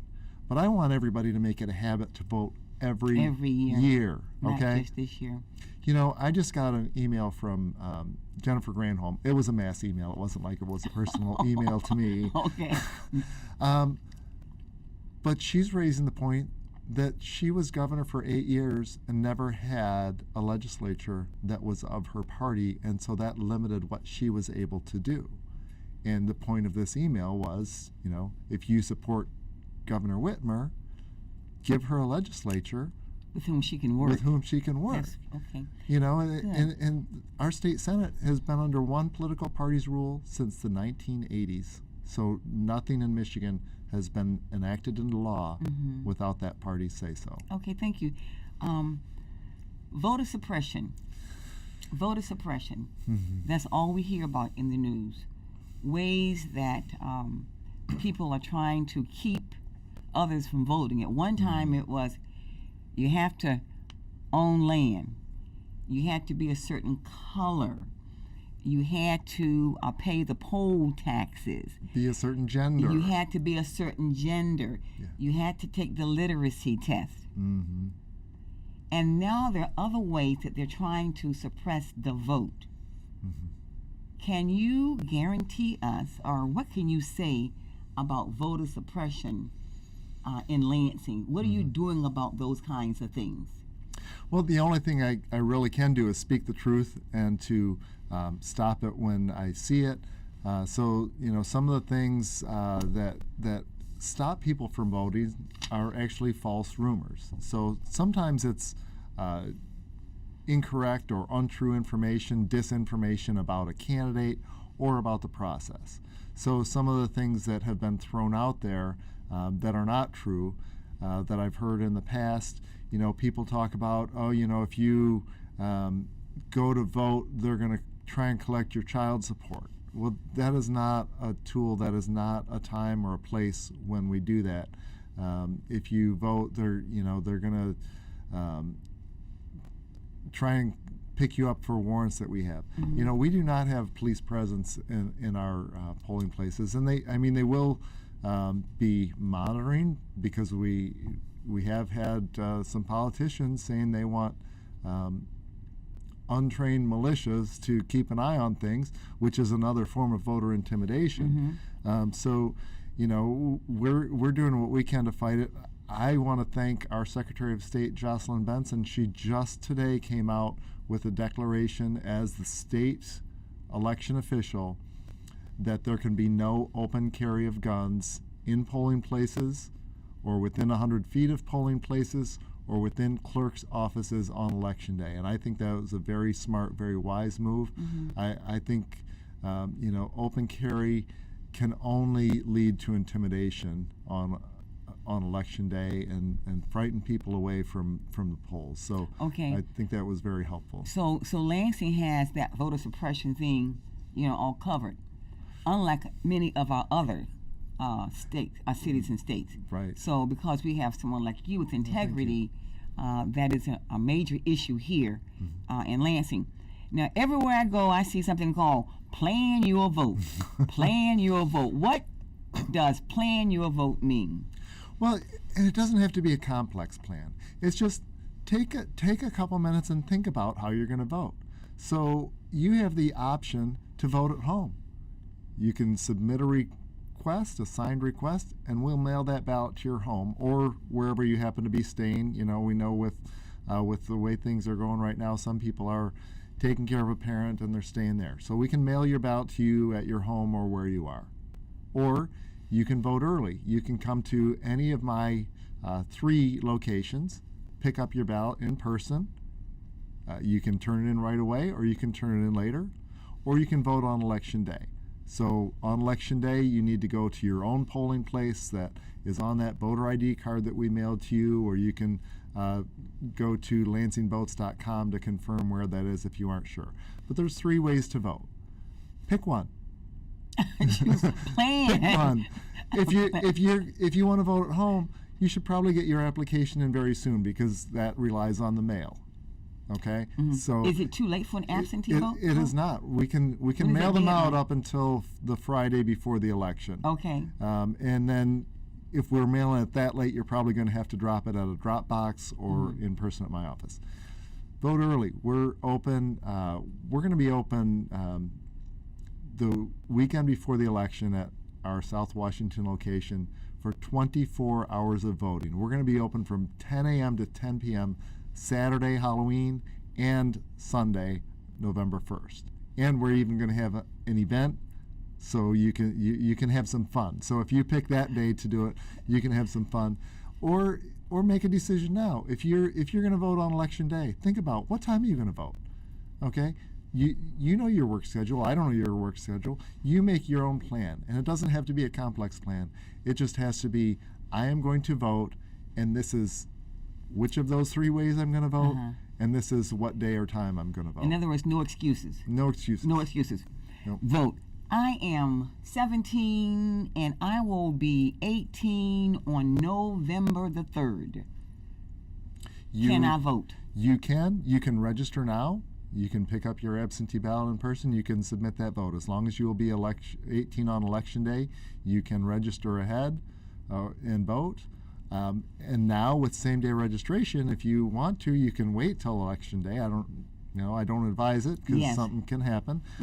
But you can register and vote now or up through election day. Okay. I will note with the registration, the same-day registration, as well as the whole last 2 weeks, if you're registering that close to the election, you are required to verify your residence. Yeah. So we need something. A phone bill. A phone bill, and it can be electronic. It could be a phone bill on your smartphone. It could be an LCC registration notice, something with your name and address. Okay. Driver's license, what have you. If you are one, like I am, my husband is also one who does the absentee ballots. We mail them in. What is the most common mistake that people make that will cause that ballot to be discarded? Well, the main thing is, and we do contact the voters if this happens. Oh, do you? The main thing is forgetting to sign. Okay. You have to sign this green box in order for us to be able to count your ballot. Okay. That signature, you're certifying that you're an eligible voter, you're a United States citizen. That is absolutely required. We cannot count your ballot without doing that. Okay. But we get a lot of questions about things that don't necessarily disqualify a whole ballot, but maybe they might sacrifice one or two offices, and you can get a new ballot or you can vote it that way. It's up to you. If it's all right, I want to take a minute and talk about how straight ticket voting works. Yes, please. That was my next question, matter of fact. Okay. So on the ballot, there's a straight ticket section. So you can mark this or not. So if you mark this straight ticket for whatever political party you want, that takes care of all the partisan offices.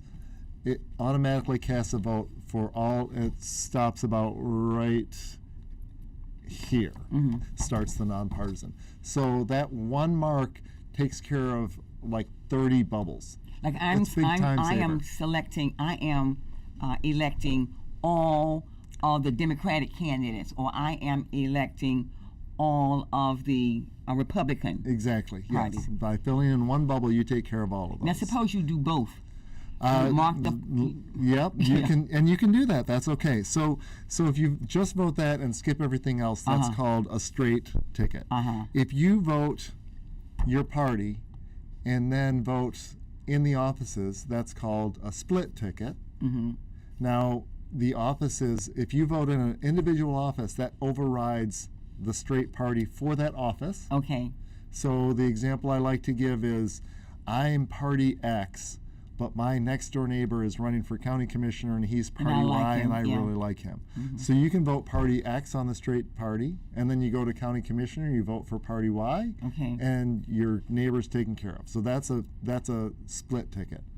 Or you can skip the straight ticket and only vote for candidates. That's called a mixed ticket. Okay. Whichever one of those three options you do, please also remember there's a nonpartisan section that is not covered by the straight ticket, as well as proposals. Yes. Okay, and there are things on both sides. It's a very full ballot and a lot of important things. One of the things that's happening a lot this year for some reason, we have one judgeship that there's 6 candidates, but you can only vote for one. Yeah. And we have a lot of people that are voting for more than one and then realizing that they screwed up. Only vote for one. Only vote for one in that. But if you mess that up, we can get you a new ballot. Or if you just leave it like that, or if you realized you already turned your ballot in and you did that, it will only mess up that office. Messing up one office doesn't mess up the whole thing. It doesn't spoil the whole thing. What I did, because at one time it was number 2 pencil, use a number 2 pencil. So I used a number 2 pencil on my ballot this time. And then I read it. It said use ink. Was it blue ink or black ink? Black or blue. Black or blue. So I had to reopen my ballot. Okay. And I had to go over it with black. I chose black ink. Had I kept that with number 2 pencil would that have been okay? It probably would have read it, and but we review those. It might have come through as a blank ballot, but you're as long as you mark inside of the oval, that is a valid vote, no matter whether our machine reads your pen or not. We the black or blue ink is the best, but we will take care of it if the. Okay. Who can help you get the message out? You. I know you have this trunk or treat event, and we hope the message has gotten to our audience before it happens. But talk about that trunk or treat. What's happening with that? Well, since we are open for 24 hours, 12 hours each day, those 2 days, we decided it's Halloween. Halloween's going to be a little bit different this year. And, we wanted to make a safe event for everyone, whether they're coming to vote or not. You don't have to vote to participate in our trunk or treat event. And then on Sunday, we're doing the same thing. So on Saturday, let's see, from noon to 5, and then on Sunday from 2 to 5, we are going to have food vendors. We're going to have candy distribution. We're just going to have all kinds of fun, and it's all here at our 2500 South Washington location. And we're going to have some organizations with information tents. So we've reached out to our community because it's about relationships. Yes, the NAACP is going to be here, and other groups. So I'm excited about it. It's going to be fun. It's a first time thing for us. It's something that I've actually wanted to do for a long time, and it's working out this year. Yes, and also you're asking people to wear costumes. I understand. I think that's what Brian said. I think costumes are definitely of the mode for it's the day. It's going to be a celebration of the time. It's going to be a fun day. A time to emphasize something very, very important, and at the same time, register to vote. You can vote. You can register. You can vote. If you already have an absentee ballot, you can just drop it off. Okay. Or no voting required. It's a fun event.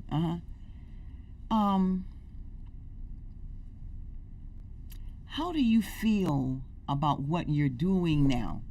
Is there anything else you think you can do to make voting easy for our citizens? What else is on your wish list? In the midst of COVID? Well, the one thing I wish we could do was, and I lobbied hard for legislation to allow us to start processing the absentee ballots earlier. All we were able to get was 1 day and a limit on what we can do. So it's still going to take us a long time to get those ballots open and processed.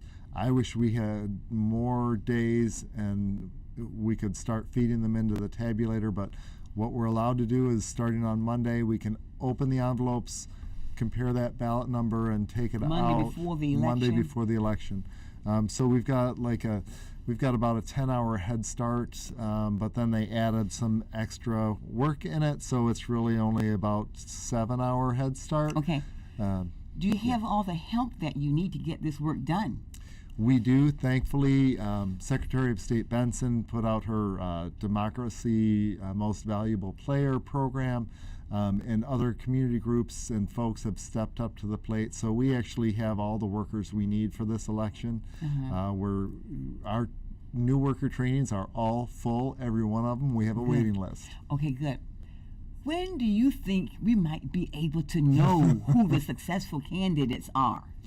Well, just to clarify, the news media is the one who kind of determines that, because they make these calls on election night when 0 states have official results on election night. Nobody does. They're all unofficial. They're all partial. The news media will make these calls. Official results in Michigan won't be for about 4 weeks after the election, and it's always that way. Okay. The official ones. Yeah. So what happens is each precinct certifies their results to us. We transmit them to the county. The county goes through a full canvass where they review everything, and they take 2 weeks to do that, and then they certify that to the state board of canvassers, who certifies the whole result. So it's a long, complicated process. But and it depends on how close it is. If it's a close election, we might not know for a few days. Right, right. And if it's magic, if it's the not magic a close, number. What's that magic number? 270. 270 electoral college votes. 270. Yes. And we cannot assume anything is going to happen this year. No. I don't care what those polls say. We cannot assume anything. No. If you don't get out and make your voice heard. This says the power of one. Mm-hmm. The power of one. The power of one individual doing what they can constitutionally do is vitally important. Mm-hmm. We're going to close now, but I want you to look into the camera and talk to the citizens who are listening to you and make your final appeal. Okay. Talk to the camera. All right. So, you've heard it before. This is an extremely important election, perhaps the most important in all of our lives. And I am committed to running a safe, secure election. You can vote in that safe, secure election by mail at home. You can vote early in my office, or you can vote at your polling place on election day. So I'm going to run a safe, secure election. You can count on me for that. Can I count on you to vote? Can I count on you to get out and make your voice heard? It's so important. Make your voice heard. Vote on November the 3rd if you haven't already done so. You make a big difference. No excuses. We cannot take anything for granted. My name is Maxine Hankins Kane, and I hope you enjoyed this conversation with our city clerk, Chris Swope. Thank you. Thank you.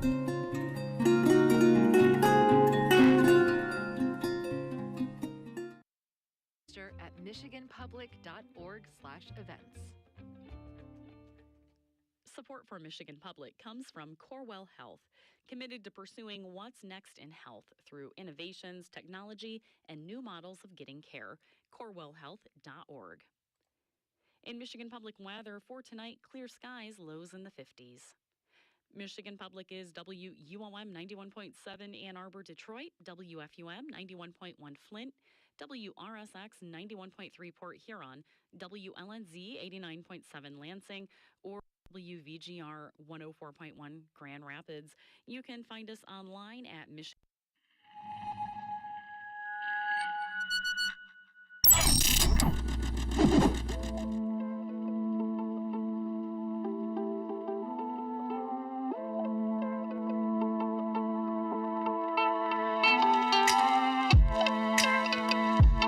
My name is Emma Selby. I'm the creative event manager for this Creative Placemaking Summit here with the Arts Council of Greater Lansing.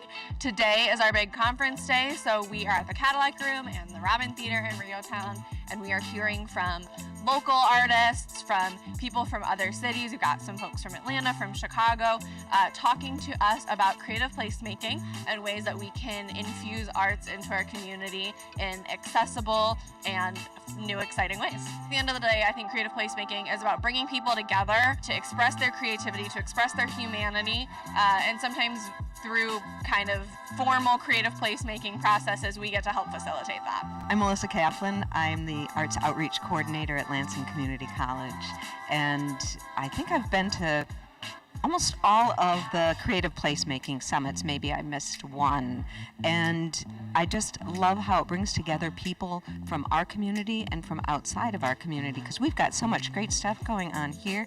I think people have been doing this work without necessarily even giving it the name of placemaking for years, but then to see what's happening elsewhere and how might that influence what we do here is really powerful.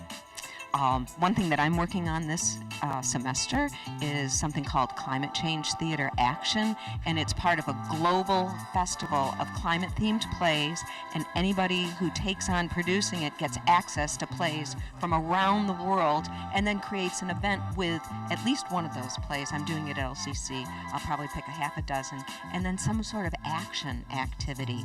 And it happens every 2 years, and my dream is in 2025 with the next Climate climate change theater action is to find collaborators and sites all throughout the community to activate all kinds of spaces to really address climate-themed issues, use theater, use the arts for that, and figure out local and larger actions that we can take.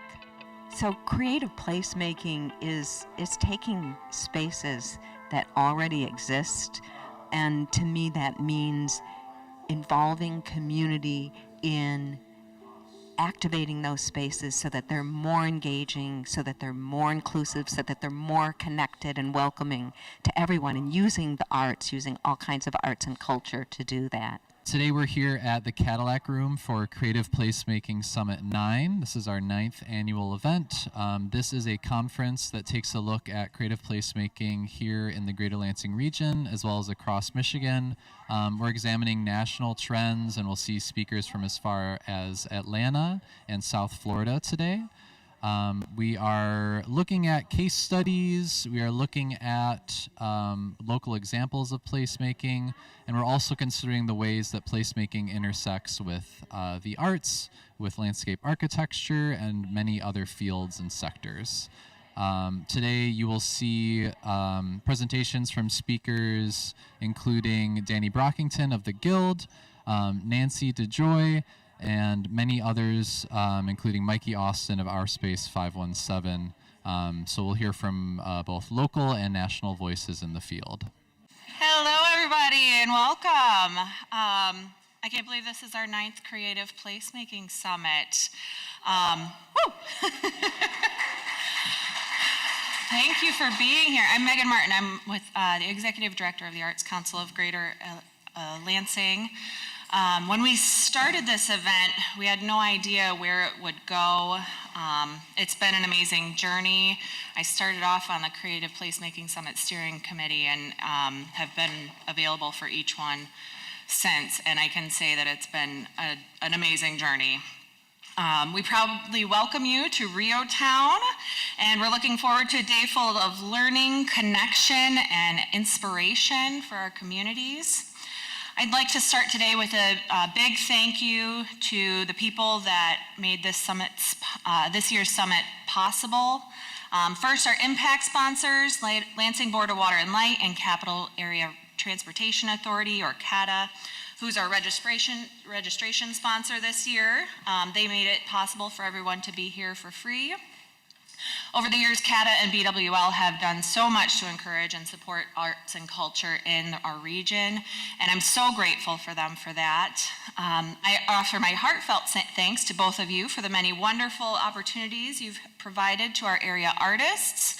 I appreciate all of the support that you provide to our community, so let's give them a round of applause.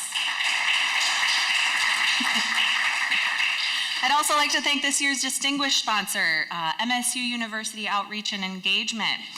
We're so grateful for your continued support through sponsorship of this event and for your commitment to arts and culture in our region. So thank you. I know you're here too.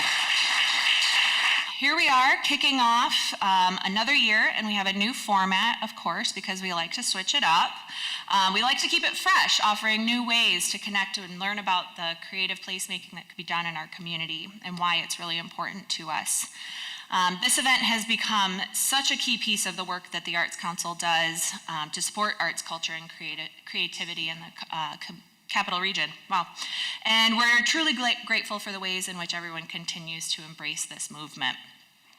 Nationally, those leading in creative placemaking movements are always seeking new ways and to see how they can envision the role of placemaking in their communities and what it's capable of, and connecting people and making spaces matter through the arts. In our region, we see that there's continuous growth and change and the desire to put creativity at the center of new projects and the developments that we have happening here. We love seeing this, of course, and we really want to keep it happening in ways that includes everyone, so that all voices are heard.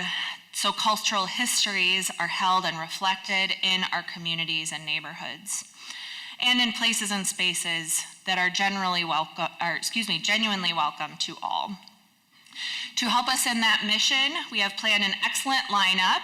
Presenters here for you today come with an exciting lineup for you, in a turn of events, we have the huge number of registrants that extended today's sessions to happen here at the Cadillac Room, but also meeting over at the Robin Theater, and you'll hear more about that in a moment. These two spaces are great examples of creative placemaking that recognize the history of Reotown. They open their doors to everyone and offer events and programming opportunities to enliven Reotown and create new jobs and boost the economy. Today we're going to be exploring collaboration and inclusion and how these two things can make creative placemaking even more dynamic, while also forging new relationships. New ways of thinking that encourage us all to be thoughtful and open-minded and open-hearted as we look to the future of placemaking in our region. We are going to have our first sessions of the day here in the Cadillac Room. We are going to have Hannah Berry from Lions and Rabbits presenting on transformative placemaking through community development. Please give a warm welcome to Hannah.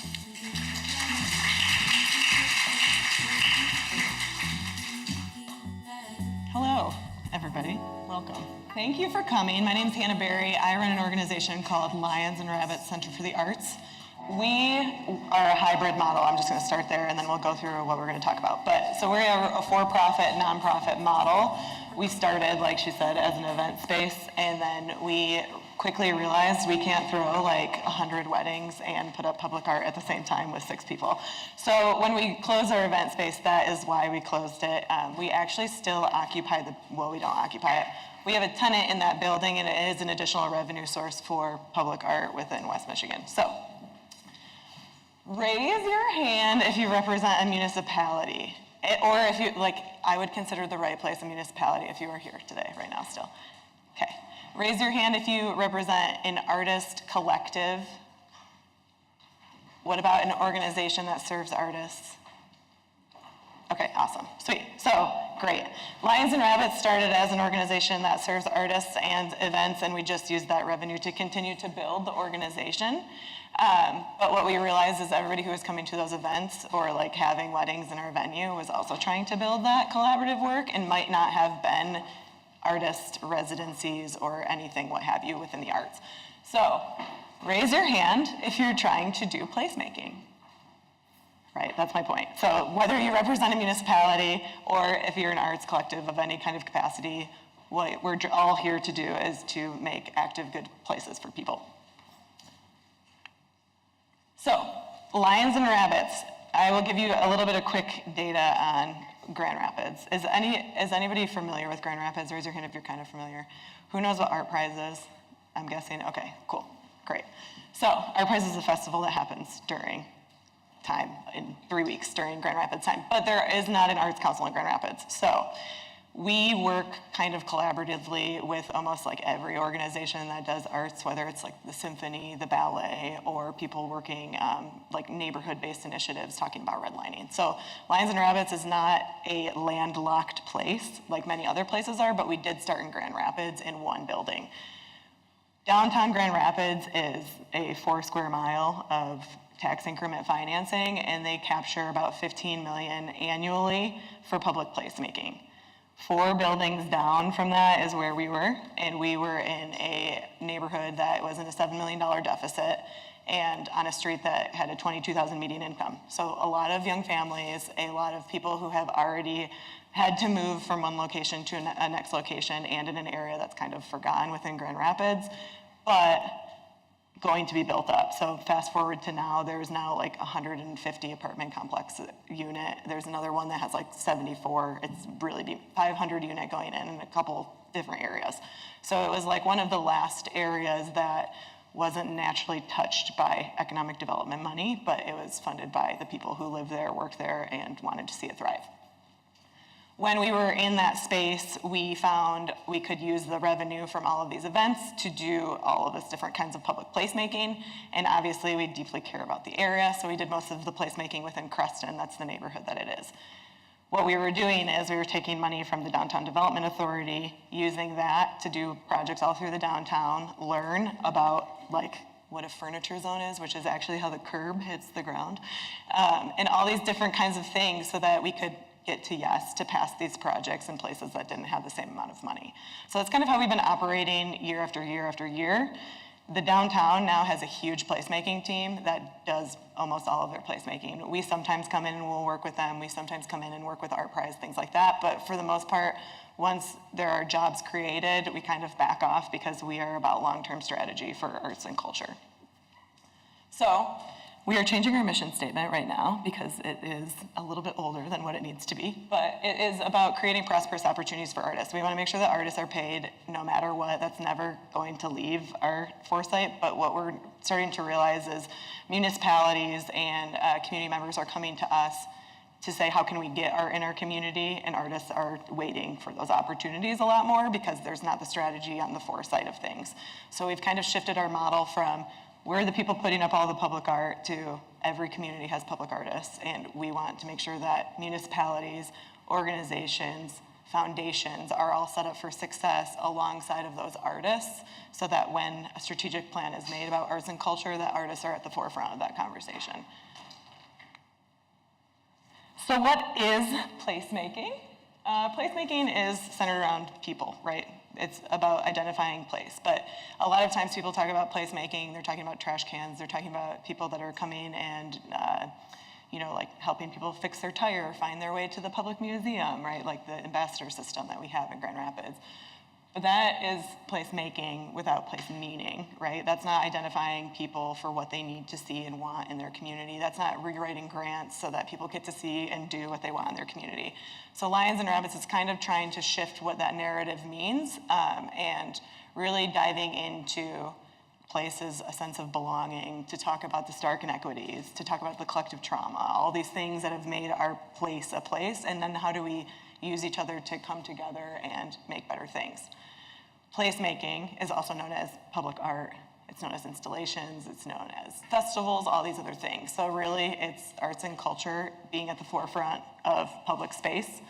The reason we really want to work in public space is because it's free, right? If you can get to a public space, then programming can be free. So whenever we do street parties or anything like that, they're for the people that live and work and play there to come out of their houses and enjoy free activities. Benefits of public placemaking, I'm sure most of you know these, but there are economic benefits of placemaking, there are social benefits, environmental benefits, right? So if you think about anything socially innovative, right, that is something that you can bring into public space. I have found the most that when you're looking to write grants or you're looking to grant or anything like that, it's all about economic development and it's not about high risk, high reward. High risk, high reward is sense of belonging and all of these things that we can't capture, that we continually try to capture. So I think while we do focus on economic development, our focus is on artist economic development. So if we're painting a railroad with an artist, we're paying them a glorified construction wage, which would be $36,000. You know what I mean? It is a real job for them. They do have to pay out real taxes of this. They do have to carry insurance and all of these different things. That is how Lions and Rabbits is kind of different than a government, right? We don't re-grant, we find jobs for other people, and then we make sure that they're set up for success on those jobs. So, if I was to rewrite our mission statement without doing our entire strategic plan and our board adopting it, which is going to happen, it's community development through public space activation, and that's essentially your people know exactly what they want, make sure that you get them all in the same room.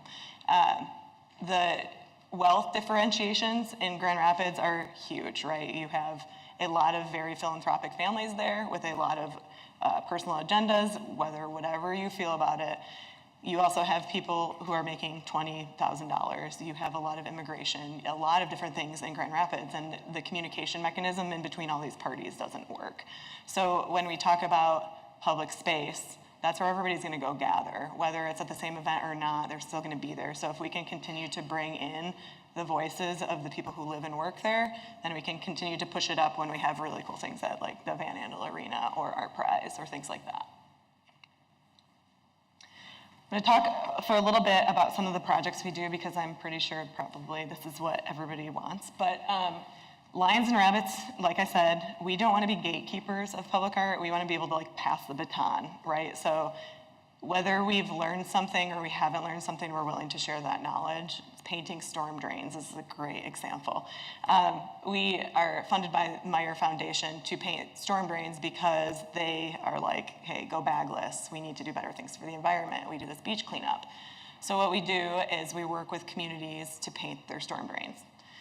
The project pays out usually $250 a drain to the artist, and it's really easy. We do an RFQ. That means a request for qualifications quote, which means that they're not actually submitting their ready-made work. And then once they're selected, we help them find, or we have already like assessed where the drains are going to be, what kind of paints they're going to use, how the community engagement is going to go.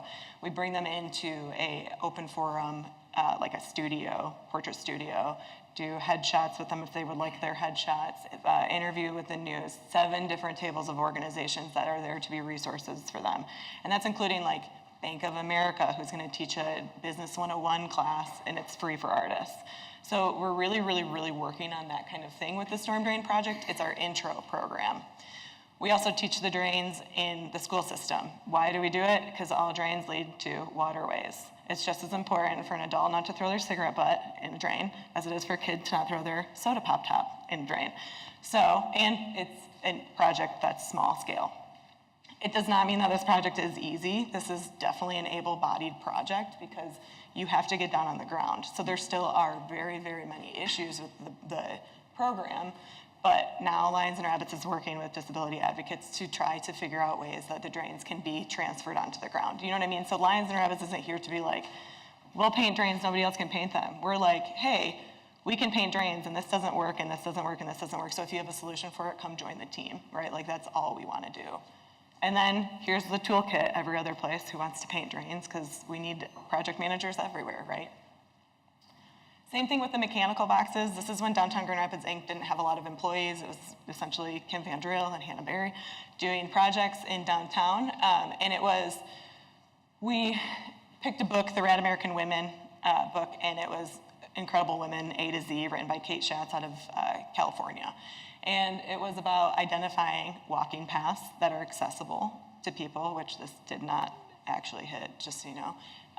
But then also honoring females during Women's History Month.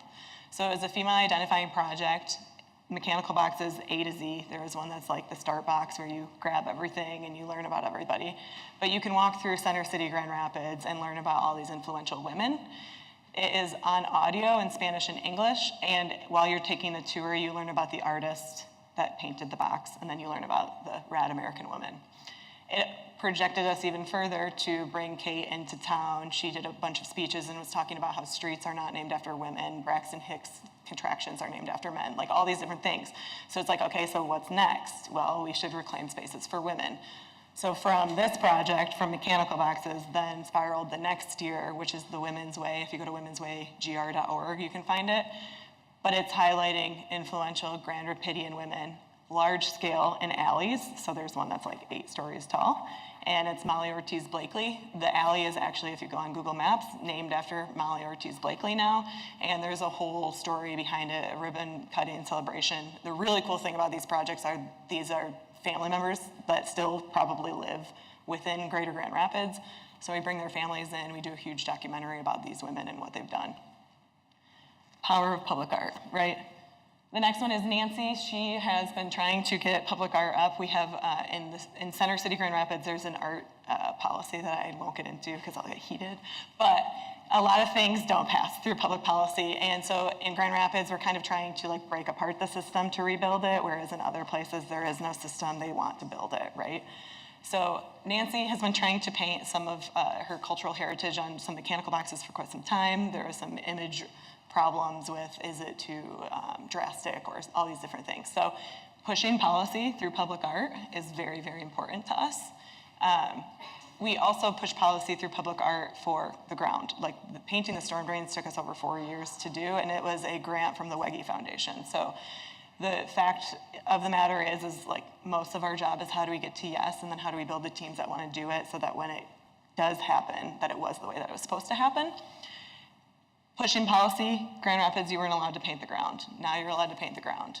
Since then, I can't even tell you how much money in ground painting has gone into this kind of work, but from futsal courts to the storm drains to crosswalk murals to barricades, right? Like, these are all things that we want to push, and we want to push with local artists. So we're here to try to get that done. Large-scale murals and installations. So there are facade improvement grants, right, all over the place. There are different kinds of things that you can use to pay for public art, and we have been working on that with many municipalities. The first picture, Jasmine, she is an incredible mural artist. There's actually some work here, but she had submitted to an RFQ, was the artist on the RFQ. The company didn't want to work with her anymore. We found another place that was like, your design is amazing, let's do this on this 2-story building. It ended up being a better project for her. She made more money out of it, right? So it's like really, really making sure that the artist is comfortable, the client is comfortable. Both of them are a client, just so you know, the client and the client. But the industry that's hiring this person is comfortable working with them, and that they want that work up. The last thing I want to do is put an artist's work up and then have it come down. So once again, siding and working alongside the artist for things like that, it might take a year, right? But ensuring that you have collaborative communication and that the artist trusts you is crucial to the success of any organization.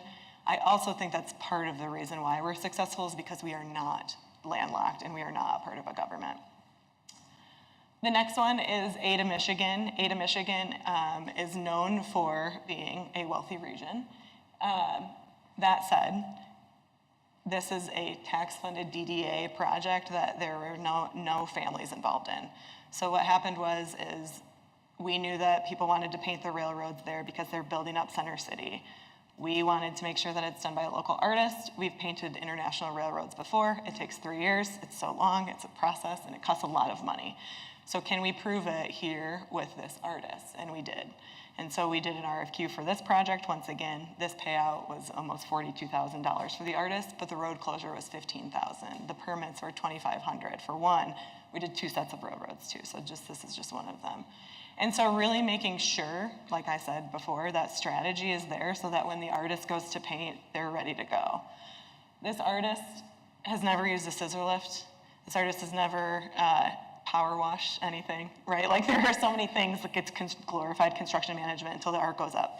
So most of the process of what we were doing with this artist was, okay, let's get you scissor lift certified. Let's make sure that we can honor this road closure. That's way too much money. And that might mean you're painting with spray paint for the first time too. So like all of these little nuances, getting that artist ready and set up for success, made a beautiful mural. She did exactly what she knew she could do. Small scale, she blew it up, now she's blowing up, kind of thing. Same thing with neglected parks. A lot of times parks are neglected and there's parks villages, right? So what can artists do to build up the parks? This artist, this picture is a little bit older, but where the wood chips are, it's a butterfly garden now. So it was like phase 3. All of these little structures are hammock hooks, and you can hook your hammock from one to the other, but you can see the little holes in them. They are for chrysalises, so for butterflies to be born, right?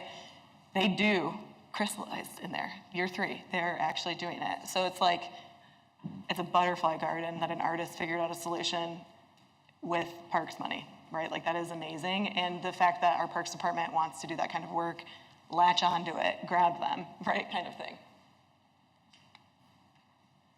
We also do street parties. So like I said, we were a wedding venue, and then we ended up becoming like this wedding venue that threw people's galas in other places, and then all these street parties. So we've kind of backed away from all of that, because everybody who works in the special events wants to work in the arts, because the arts are more fun.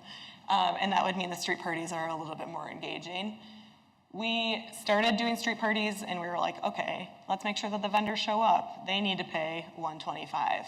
We are now having a street party on Friday, 0 vendor fees, because we know that we can get sponsors to sponsor these artists to show up. We know that these artists will show up if they're making money, so that is not what our job is. It's not about making money off of the artists, it's about making the arts happen.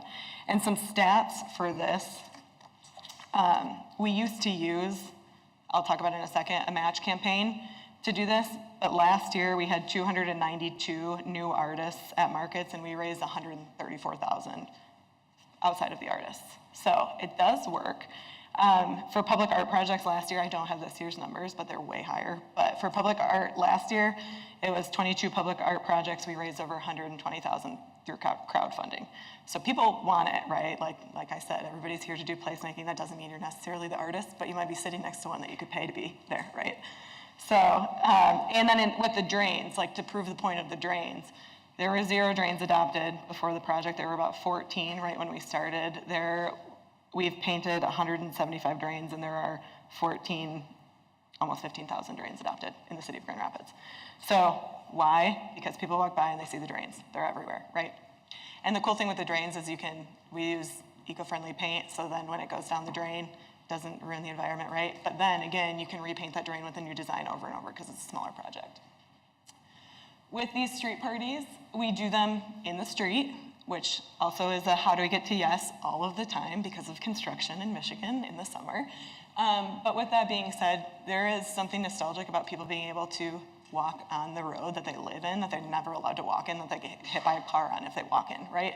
So being able to intentionally activate the spaces that should be activated is part of our process as well. It does take time and effort, but we do need to get to yes, because if you have parties like this in an area where people don't hang out, right, then there aren't access to restrooms, there aren't access to businesses, there aren't access to all these things that people want to see. That is taking over somebody else's space, right? So that's us coming into a park and being like, well, they want us to activate this park because there's maybe a bunch of homeless people here. Well, that's not how we're gonna activate that park, and we won't do that kind of work that way. That's not our job. So I think when we're doing this kind of work, it's about being able to be intentional and knowledgeable about the neighborhood that you're serving, who is going to be there, and what kind of resources that you need for them. That doesn't necessarily mean food vendors and whatever. It might mean bike helmets from the police department. That's all they're giving out, right? Kind of thing like that.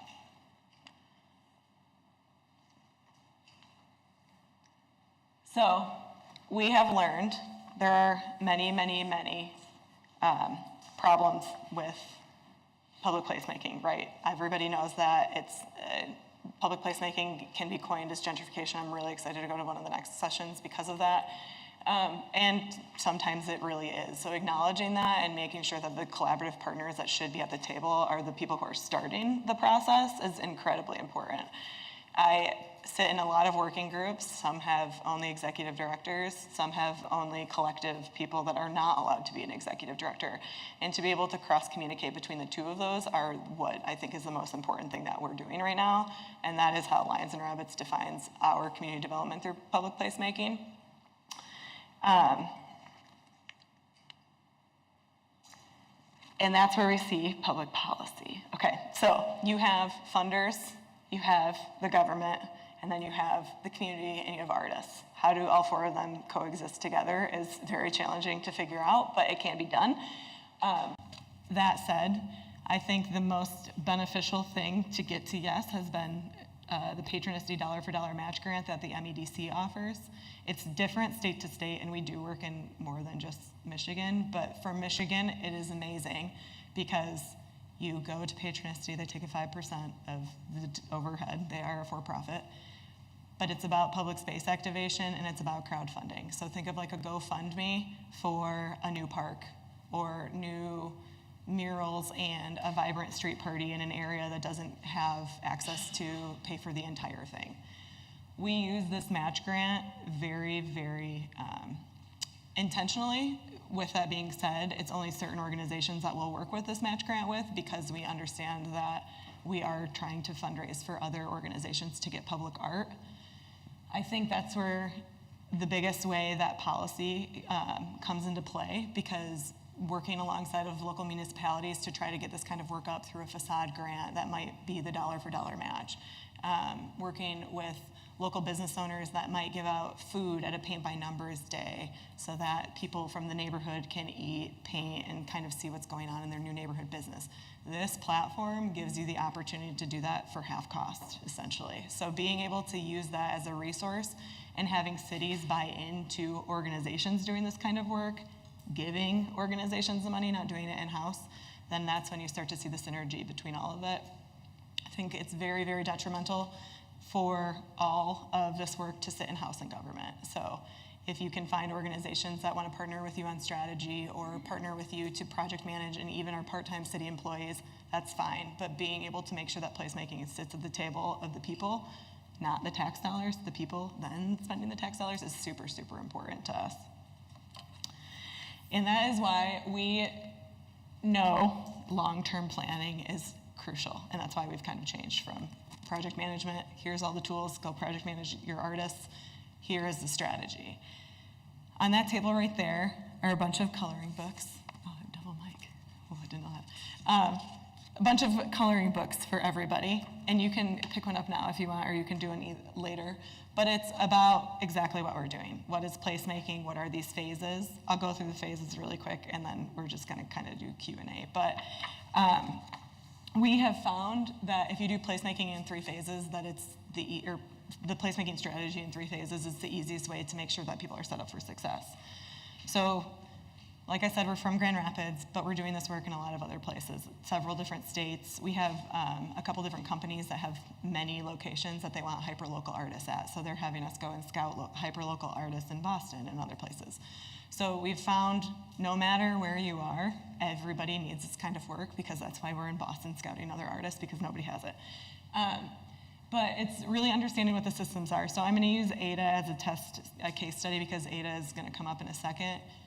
ADA had a defunct 501c3 that had $10,000 in their bank account for arts and culture.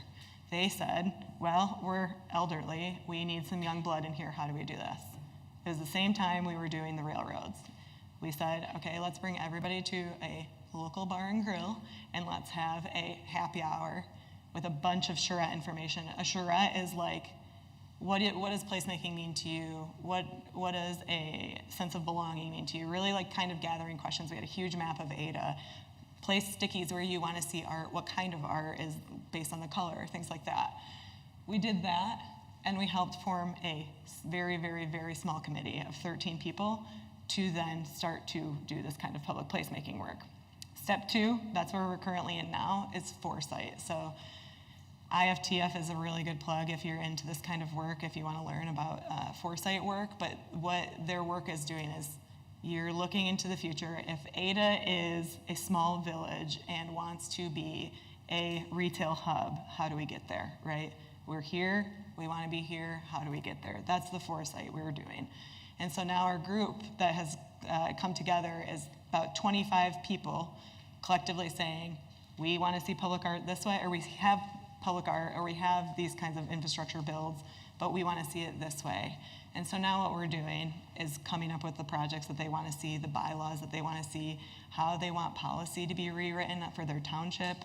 And the reason we can do it is because we have stakeholders from ecology to the township to lawyers to artists to small business owners, the Downtown Development Authority, their Discover Ada, their Ada Business Association, the colleges, right? So it's really about getting everybody together in these stakeholder groups, which is phase 2.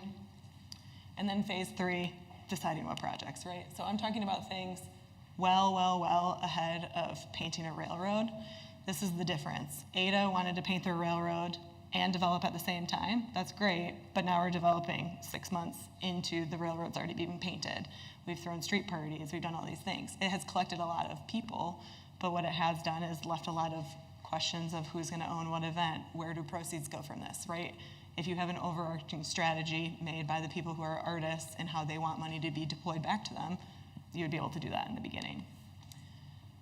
This is kind of what our charrette stakeholder boards look like. We do this. We do a lot of, like we'll take Jenga blocks and write a bunch of words on them and have people stack them to see how they see their value stacks and stuff like that. And we just take all that data and go back to that stakeholder group and say, this is what your people said, and this is what you want to do. So how are we going to get there? Well, how do we get to yes? And then phase 3 is providing that support. So what we've been seeing, the best thing that we can do is, while we're making these stakeholder groups, identify the people who are like that sword, that double-edged sword, that want to sit on a board and they want to project manage, and they don't care if it's a seasonal job, they don't care that it's going to take 2 years to become a full-time job, or they're ready to work for it to become a full-time job next year. And those are the people that we kind of take under our wing, and we're like, hey, you're going to come with us Monday through Thursday, and you're going to learn X, Y, and Z. That might be anything from fundraising at a gala to hiring somebody to sandblast the wall, to making sure that our RFQ is in different languages, all these different things. So what it's really is a residency so that each city can have this. Our goal is that every city has a Lions and Rabbits doing this kind of work so that we can start to lobby on a state level for how does funding come into the arts. Like I said, case study for Ada. This is kind of what I was just talking about. This is how we were doing that community foresight. This is how we started, right? We're like, hey, DDA, this is a picture of a railroad off of GIS. Can we paint it? This is what came. And then that is another one that they're like, hey, let's just throw on the other one because we can't do the sides of it, so it's half the cost. Right, here's our artists working on their projects. Like I said, we try to set every artist up for success. So ensuring that artists are working properly. This is a perfect example of two artists not working properly. They don't have their hard hats on. That is important, and I know as a government body, if you're here and you're like, what are you doing? That is important, and because if the International Railroad was like, hey, you weren't wearing your hard hat, that's probably gonna ruin the opportunity for artists everywhere. So ensuring this doesn't happen is really good. Also, they did come out, so. Yeah, so this is also a designed basketball court. We had an artist that had designed a basketball court for Art Prize, and then the Parks Department didn't know that they were going to resurface the basketball court, so they resurfaced it within the same year. A lot of work, a lot of painstaking heartache, right? So this one, we're like, hey, Edgar, just design another one. We'll pay you to design it, and we'll paint it with volunteers. So there's so many different ways to do this work. His work is up here. He has another basketball court that he got to paint this year. You know what I mean? So it's like, yes, I understand everything is growing, cities are growing, and we can do all this work together. But at the end of the day, ensuring that artists are represented in the space, ensuring that people are represented in the space, this space is a kids' basketball court that's used daily. So we painted half of it at one time and the other half at the other time, but kids painted the other half after they realized that they could come paint with us. So it's really about really connecting to your community. Ended up having somebody come out and grill food. It ended up becoming a huge community event. It does not take that much effort. It's more about like making sure that everybody's connected. Yeah, so that is what I have. I was gonna go through the coloring book, but I didn't know if there'd be tables set up so that people could color at the same time. But if you wanna grab one, there's a crossword in here that does not have a key, and if you're really actually gonna do it, it's gonna be way too hard, so I put some keys up there. I was like, oh, maybe that'd be helpful. I'm gonna get a lot of emails, and you're like, what's this 100-thing word? It's actually 4 words. But yeah, so it kind of talks about exactly what we were doing in this. There's also a couple coloring pages that you'll see, and these are, 2 days ago, I was like, hey, Elliot, do you have your murals in black and white so people can color them? He's like, sure, what are you doing? Using them for fundraising? So there are artists that do want to work on that when they know that they're being paid equitably, they are not being taken advantage of, they're not getting NFTs sold off of them, right? All of these different things, and ensuring that that is outside of the government is super, super important. But yeah, thanks. Any questions? Yeah. Oh, yes, I'll talk about the game too really quick, and then I'll get to, yeah. I also, during COVID, when we were just a for-profit, we were the event space with no employees, like 1,000 contractors, right? So we couldn't get a COVID grant for anything until everybody got their COVID grants. And I was like, hey, the right place. I really, really want to start a nonprofit because everyone's telling me to start a nonprofit. I'm an education major too, by the way, not a nonprofit major. So when we were doing it, it was like, okay, but for what? Okay, but for what? Okay, but for what? Well, we made this board game during the same time period to fundraise for public art. And if you look at the box, it has all of the artists. There's 45 artists that we worked with during COVID to paint their own individual murals. The board game is the game of life. It goes through all the neighborhoods of Grand Rapids, and it talks about, like, it's literally the game of life. So you have career cards from local Grand Rapidians. The houses are priced appropriately during the time period. The jobs are priced appropriately during the time period. All like the life cards are stuff that are like, go to Iconoclasp and buy a dress, win the $10, right? So the game was to teach people about what's happening underground in the arts and then to use sponsors to pay for them. We have a couple of them, so if you're like super interested, I'll give some of them away, I don't care. But it's really, that game in and of itself was the reason we got a COVID grant to start a nonprofit, right? Because it was like, oh man, there is a lot of things that we don't understand going on here. Thank you, Hannah. Another round of applause for Hannah. Appreciate you and all of the work that Lions and Rabbits is doing over in Grand Rapids. For this session, we have quite the incredible group of presenters for creativity in the time of COVID-19, art as a tool for combating inequity and injustice. You'd think I'd have that title down by now, the amount of times I've written it and read it. All right, so we have quite a group of people, like I said, so I'm not going to introduce all of them to you. They will introduce themselves when they are speaking. They'll give a quick intro, but I am going to introduce Dr. Nancy DeJoy, who is the one who put this group together. Dr. Nancy DeJoy is an associate professor at Michigan State University. She is an installation poet and an avid supporter of the inclusion of poetry in public art movements. She ran the first sidewalk etching poetry project at Michigan State University, and she was the initiator and grant writer for Lansing's first sidewalk poetry project. Nancy's process focuses on responding to the ways that our everyday experiences open pathways for compassion, empathy, and social justice. Please give a warm welcome to my dear friend, Dr. Nancy DeJoy. Thanks, Emma. Hi, everybody. Thanks for coming. Our plan is to spend about 20 or 25 minutes giving you some background about the project and then ask you to do an activity with us. So we'll see how that goes, timing-wise. I'm supposed to stay behind the speakers or we get feedback, I hear. So.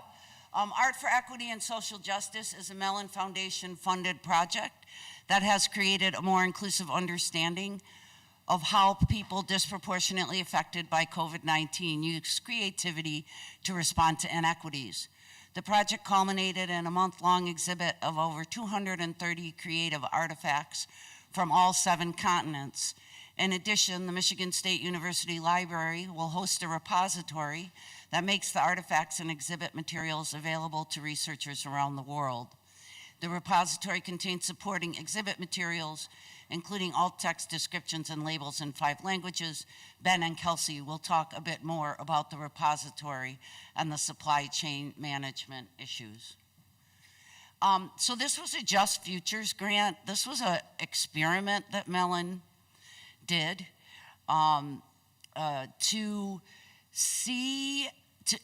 to help them pivot toward including art and social justice in all of their calls for proposals. And through our work with them, and you'll hear a little bit later from Jill from DisArt, they've also added a clause about accessibility now, so that people have to address accessibility issues in their proposals. We had a lot of community partners. You'll hear from some of them today. We had satellite. We were at the old Sears building. How many of you came to Sears? It was pretty fun. And we also had satellite exhibits at REACH, at Refugee Development Center, and one other place. Impression 5, thank you. Yes. So all of our processes included members of our community who work at those places and the populations that they serve. We do have a little video to show. Dan Hartley was our videographer. This is about a 2 or 3 minute video that it'll give you a good context for what the thing was like, what the exhibit was like. The title of our project is Creativity in the Time of COVID-19, Art for Equity and Social Justice.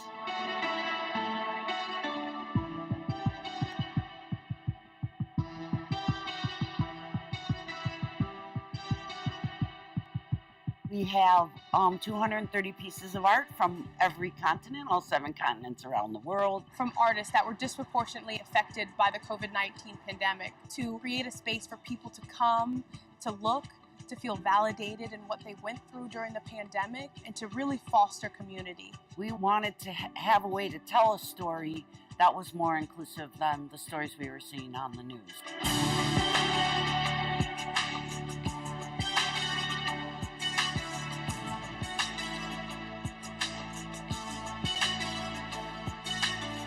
The inspiration behind this piece was a book that I read called The Spirituality of Flight. It was about women who, in fable stories, in mythology, and the idea of if you touch a butterfly's wings, it's so delicate that it will die. And it's kind of similar when you look at women and their virtue. So the piece that we had, it's a 168-foot long scroll. It contains poetry and also cyanotype prints of hair. We wanted the scroll to meditate on ideas of sleep, isolation, and creativity during the pandemic. This whole thing was phenomenal. It's been insane. It's been really exciting. We got to meet a lot of the crew that helped put the show together, and that was really awesome and showed a great strength and community here. I was really glad that my pieces of my writing were able to reach people I never thought